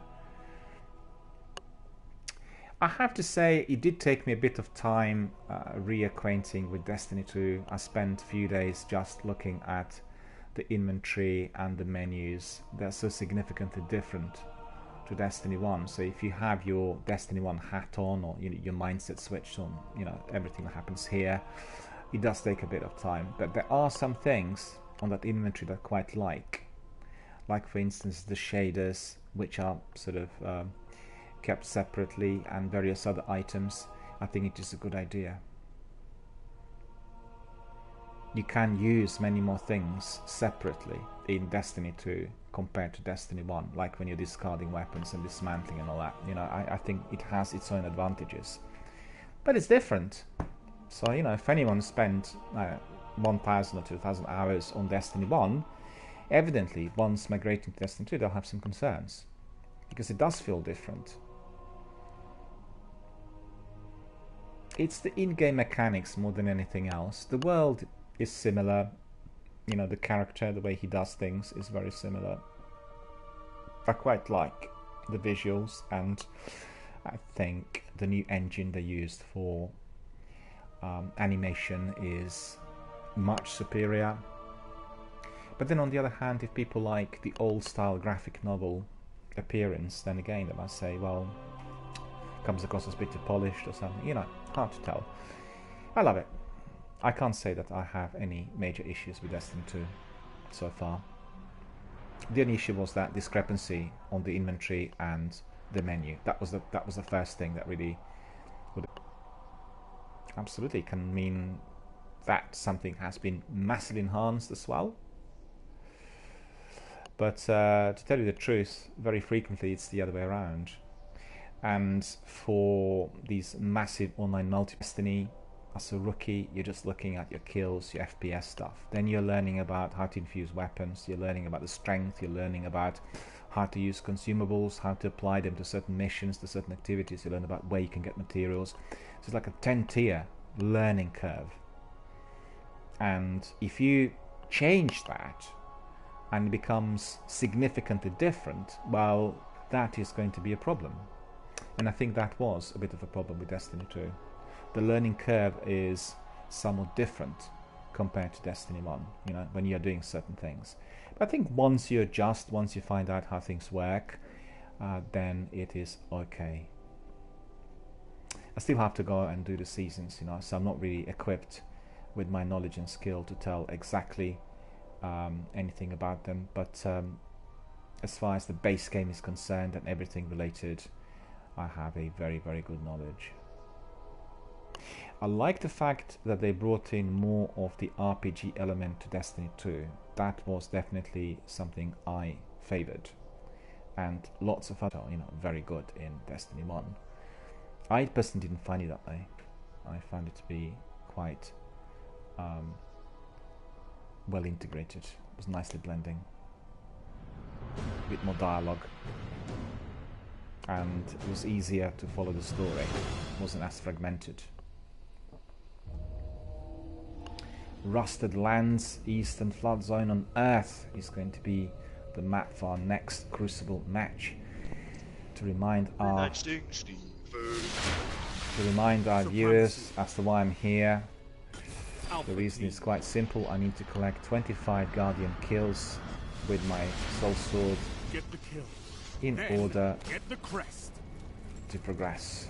So that is the reason. The reason why we live is just... Yeah.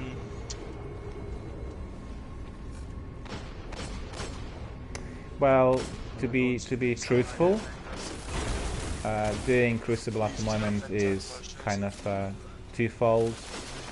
On one hand, I'm collecting those scores. On the other, I am learning. So it's two things,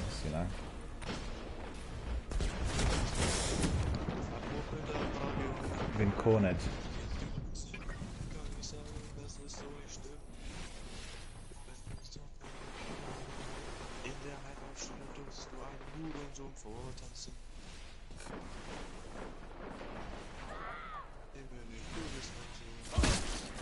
Sniper got me. Sniper got me.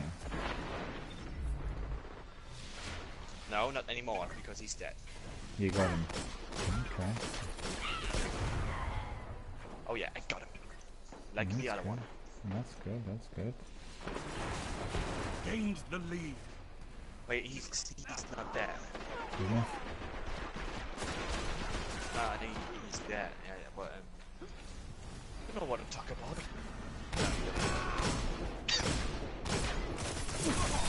You're falling behind. Why didn't he die? Hit him several times. This my clan. My clan is here. My clan is here. It's my clan. Oh my god, you killed one of my clan members. Oh my god. Why is my clan here?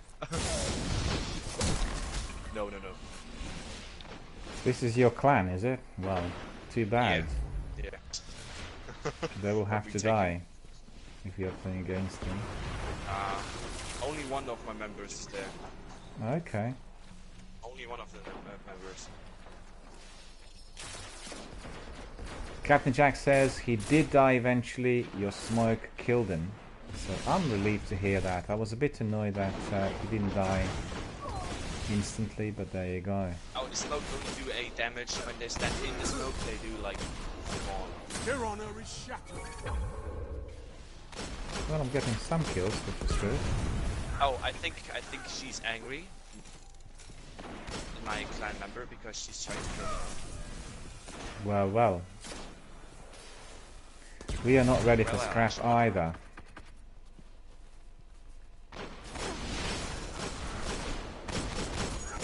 Yeah, I don't... How did I get one-shotted by these Guardians? I wanna go home. Sniper. That Luigi has a good sniper. Luigi, remember. Luigi is the one that is using the sniper all the time. Luigi's not good. He's just walking with... He's not very good. Like, Nor am I, but we're all here.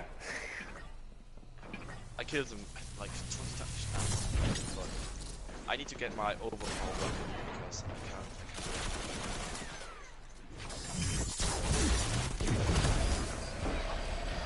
You're in the lead. How? They're glitching all over the place. They never saw it coming. Their dignity Like is he yours. done like one punch with his knife and I died. No, it's the server. It's a tick rate, They some of the guys in there have advantage. Did you not see? I tethered him. I hit him with a grenade and emptied half a magazine, and then he died. He didn't die otherwise. He should have died quicker than that. No. Lost the lead. And running, you're very good. How? Gained the lead. When I go home. Glory is yours. You see, he is doing something that will get him killed many times. He's using sniper, which in fact is quite slow. And then when he is I don't believe it. intercepted, He's like, he's killed. still trying to use it. This is so annoying. No.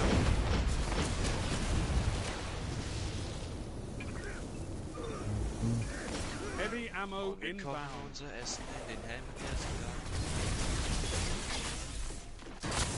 Where is he now, Ben? Didn't see him.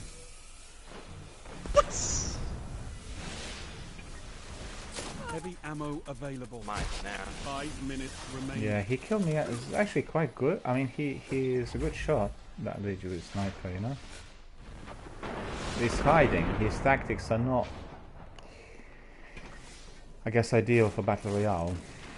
Well, for this sort of battle royale. Where is he?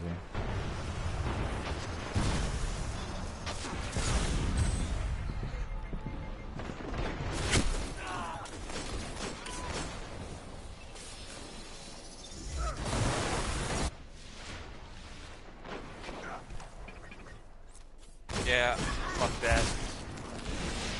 No swear words, I told What the you. hell? If you swear, my mod's gonna block you. Wait. So don't swear. Yeah. No, not today. Didn't know that as a swear word. No, but if you do, then say it in German or so. Don't say it in English, you know. Because the mods are brutal. And I can't do anything if they block you. I can't really unblock you anymore. Because they'll have the evidence, and it's a family defense.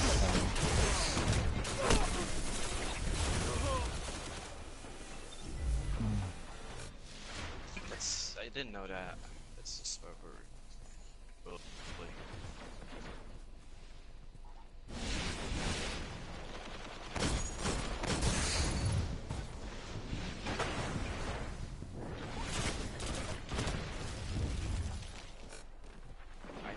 I don't get the enigmas. You know these things on the ground. When I try to pick them up, it won't let me. Don't know why. Why is that? I don't know. Strange.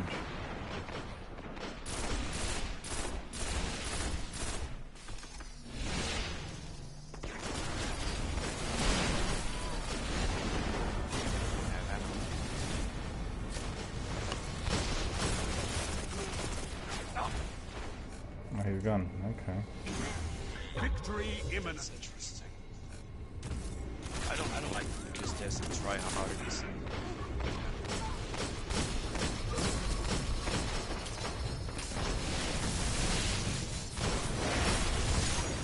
Ah.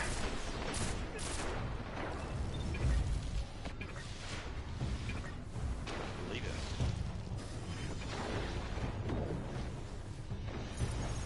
Like I'm shooting them twice, but they don't get. Yeah, well, you could see I tethered him, hit him with the grenades, and put the magazine in him, and then eventually he died, but not otherwise.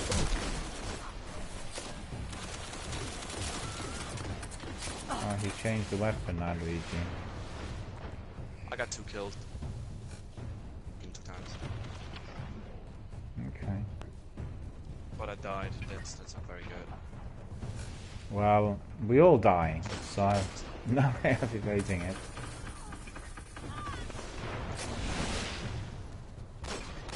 My respect for you grows with every crest you claim, Guardian. Well fought. Yeah, I don't know how he can shoot so fast with this like weapon.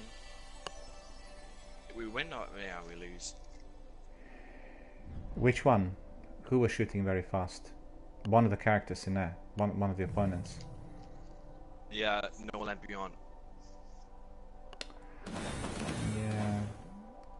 I don't know, to be honest with you. But there are sometimes technical tricks in there which are Because indicative. like it's reloading very slow, like. Yeah. I don't know, to be honest with you. I don't know. I don't think he could have done anything outside of the ordinary weapons remit. But for any PvP, the server connection, tick ratio, hit ratio, you know, ping. These are the things which are important. So if you are doing Call of Duty or Battlefield, and if you come in the arena and other guys are on faster servers than you, or indeed they have fiber optic or faster internet, they're killing you all the time. They have massive advantage. You know, you can tell straight away. And how you will know is by what we've seen in our game here. You use like two or three tricks on them, which would guarantee the instant death, and they're not dying. You see this? Every time we are coming back to the match, we are being booted. And that's obviously happening on a server. There's nothing we can do about it. I'll invite you again.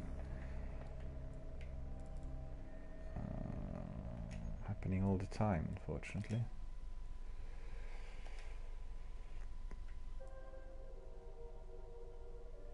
So for the benefit of our viewers, we are doing Crucible, and I'm trying to collect some kills and some scores for my Dark Drinker. So far I got 1 kill on my sword, and generally it's been difficult because the other teams appear to be having some sort of advantage. They were much faster than us, or they had better weapons, or indeed they were on faster servers. So one way or the other, we were not really experiencing the joys of victory as much. Although we were winning at the end of the day, I think the actual gameplay indicated that there was some sort of issue in there. Yeah, just one, as I suspected. So we have Sharpshooter that defeat 3 opposing guardians with precision shots. So I got Might of Light and Reputation. Assist your teammates in defeating 10 opposing guardians completed. We'll get some Reputation as well, and we get some Might of Light. And then we have Live Fire Exercise. Win a Crucible match in any playlist completed. So we've got that as well. So we're increasing our reputation in the Crucible, and I think considering that we'll do a lot of Crucible, our reputation will be very, very high. I got a reward as well, so that's good. Chest. We'll open this chest immediately, and let's see what else we acquired. Take backs. Recover ally crest in Supremacy Crucible matches, 17 so far. And then we have win streak 5 in consecutive Crucible matches. Okay, so that's good. And there's something else in there still, which I didn't see. Another reward. Mystery bag.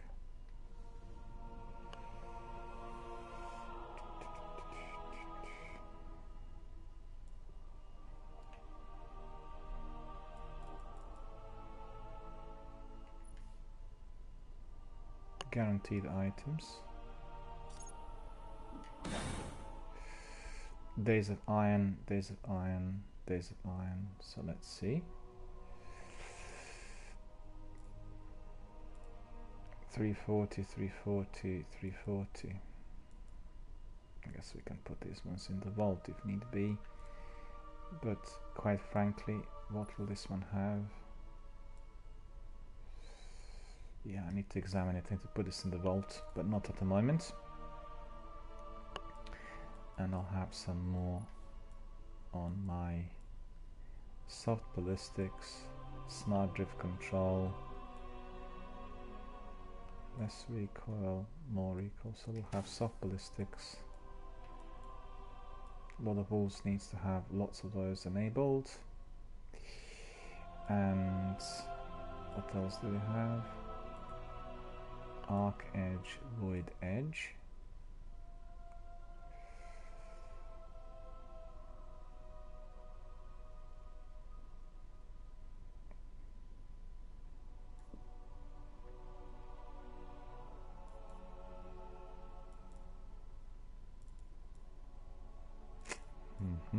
Okay. So the other thing that I need to have is what is it?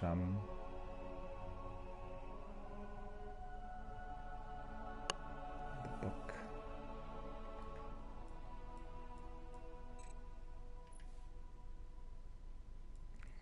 Claim reward. And in fact, I'm just reminded of the fact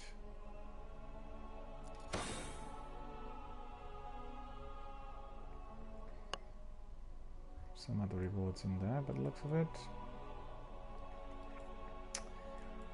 So let's see. We have an armor chest. We'll use the chest. Is that the same?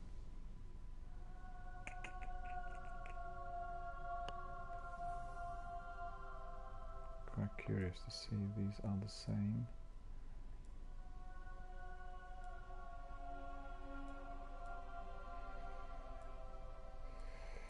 Indeed they are.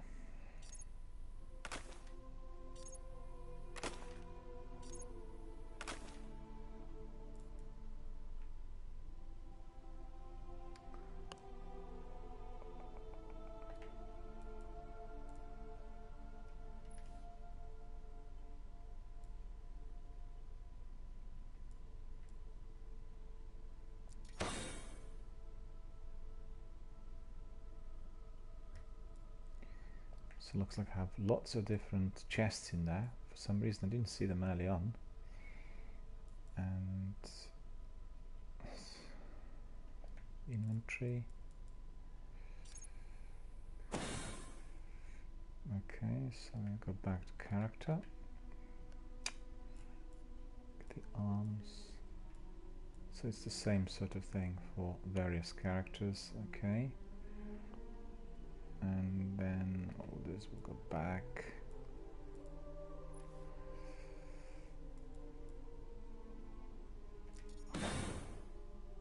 And then an armor chest. Okay. So we'll go back to inventory. Look at the chest. Use the chest. The same thing again.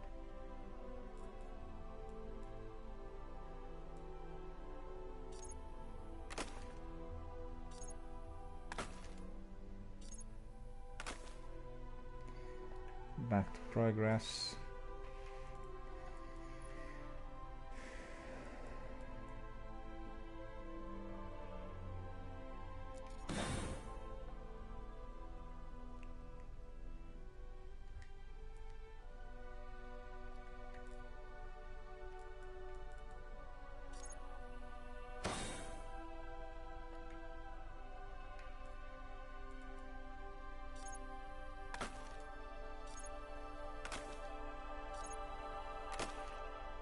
Okay, and then back to this.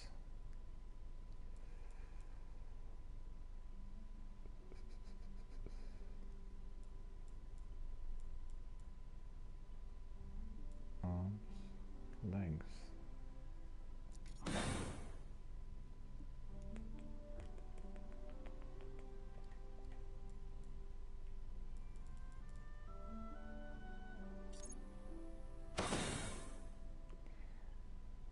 Okay, so that's Days of Iron Steps. 3. Don't really think that's going to be much use.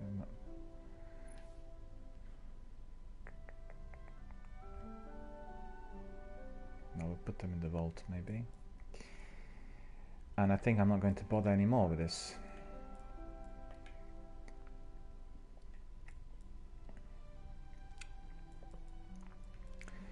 Go back to our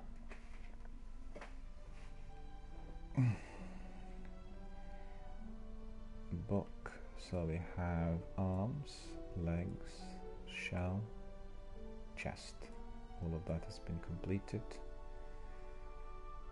Alright, go back. All the other books more or less sorted. So what's this?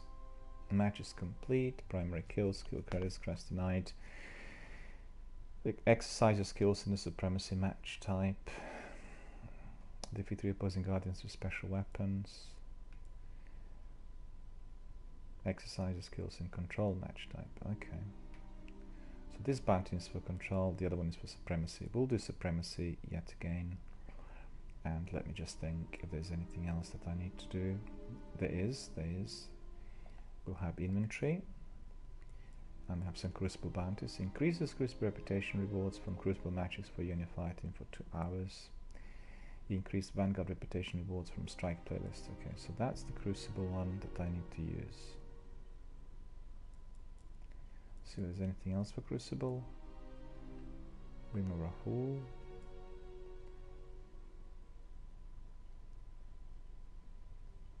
Staring contests are yours to win. Sky burners. Treasure key.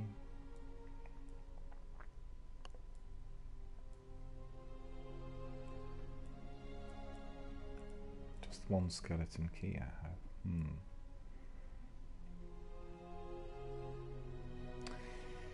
What we'll do is we'll activate this once we are in the Crucible. So that's going to be the one. Staring contests are yours to win. We'll try that one as well.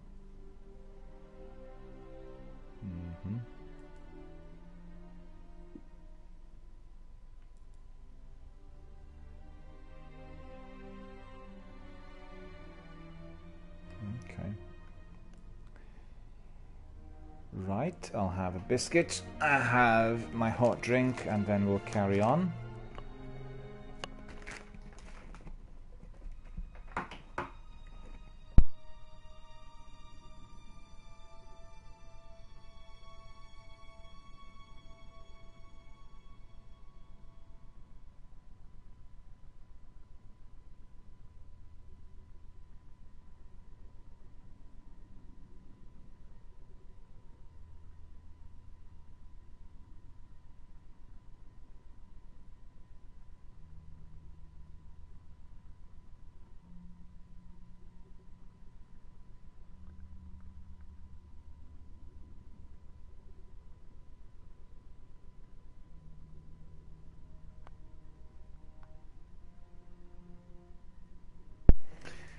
Talking of lovely sunny weather, bright mornings, it's become very murky out here. It looks like some serious rain later today. Well, what do you know? I was hoping for a very nice late afternoon stroll from my nature reserve, but doesn't look likely today. Particularly if we get that dreadful rain. We were warned. Let me just see what the forecast says. Bear with us.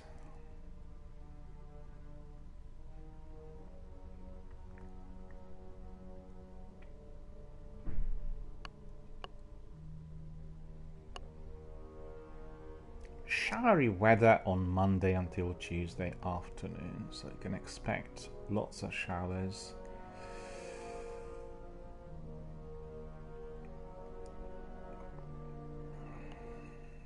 Thanks to Rex Retweets.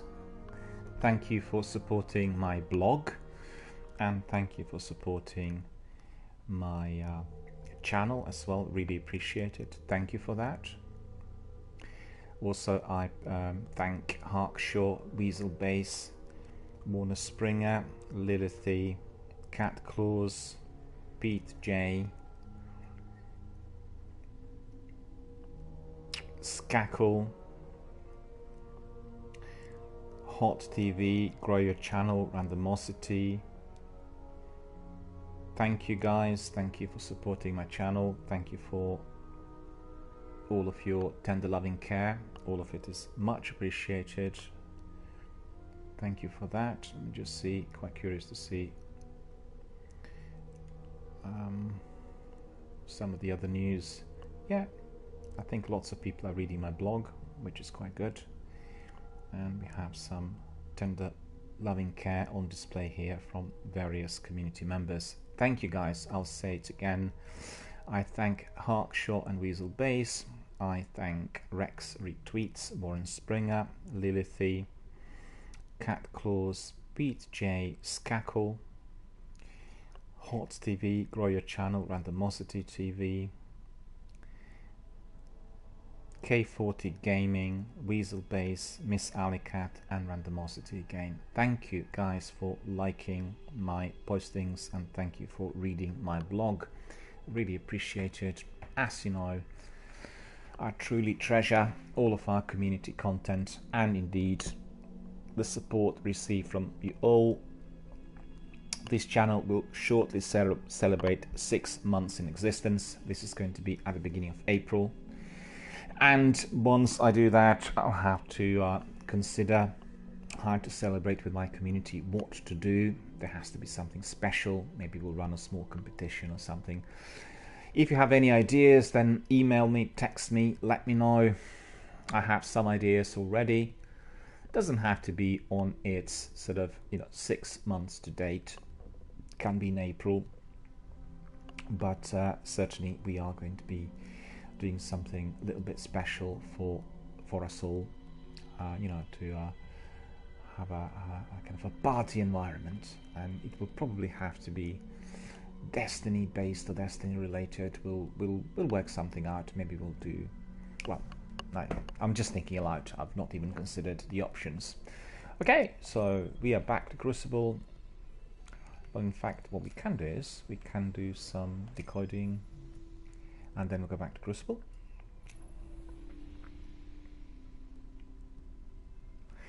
I'm really thoroughly enjoying my new schedule. As you know, during the last 3 months we tried out different things. We had 2 schedules in a day, morning and afternoon, or sort of evening. We had then late day streams starting from about 6 o'clock until about 3 or 4 in the morning. And then we also tried our usual daily broadcasts from 10 to 4. And I guess each one was successful in a different way, but I do find this particular schedule to be the best for me. And I know that my American friends and community members may not be always delighted with that, because that will bring my broadcast to some very early hours of theirs, basically early in the day, rather than the usual kind of evening hours. But I much prefer to sleep at night, and my broadcasts then every day are very, very different. I'm very alert and awake in the morning, and I found that some of the late night streams did make me feel very, very tired and affected my sleeping pattern as well. So I think what we want to do is always what we love doing the best, but also everything in tune with our community members. We want to make sure that the community can access us at the best possible hour.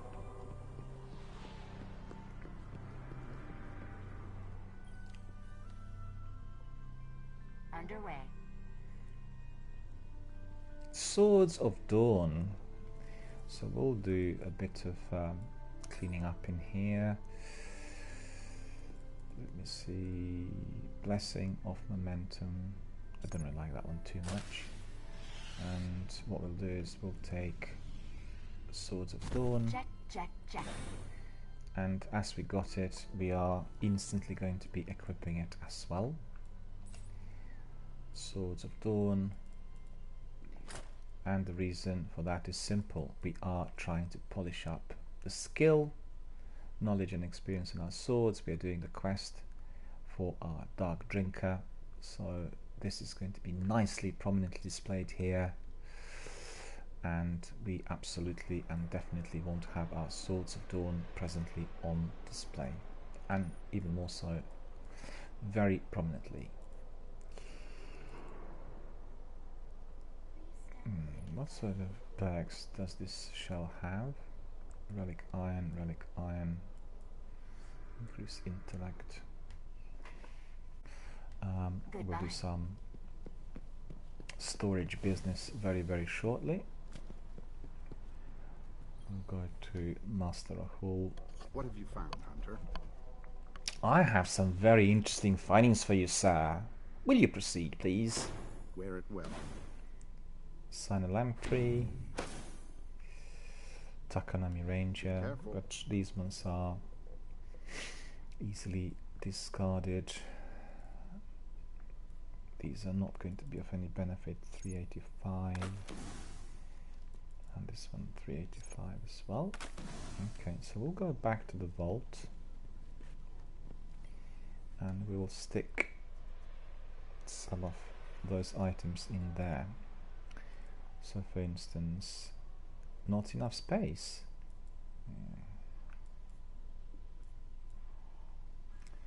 Right.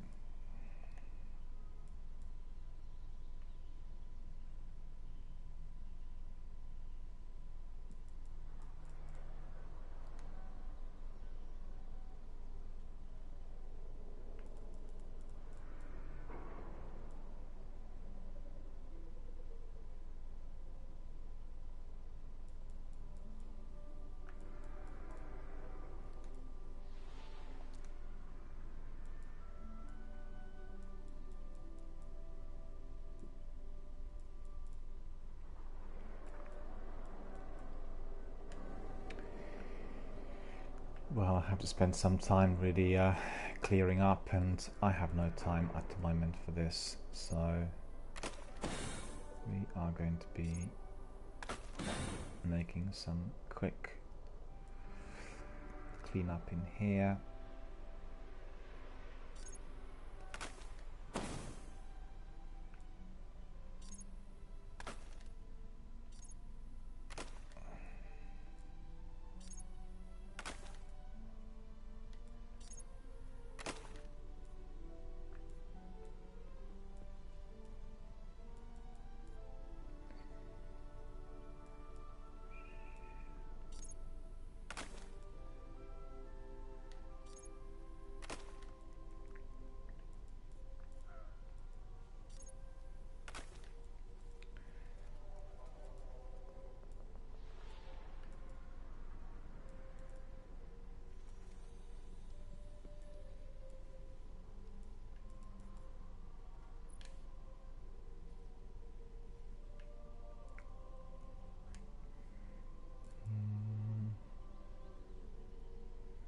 Okay, that's all in order. Vex encryption.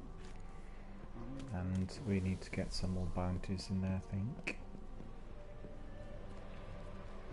Closing that. Yes, Guardian?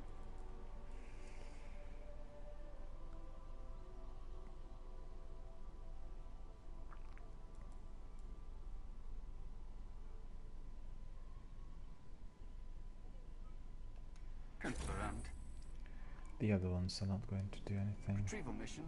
I'm not going to be amongst the top 3 in any circumstances. Not enough time. But we are going to change our outfit for the next battle.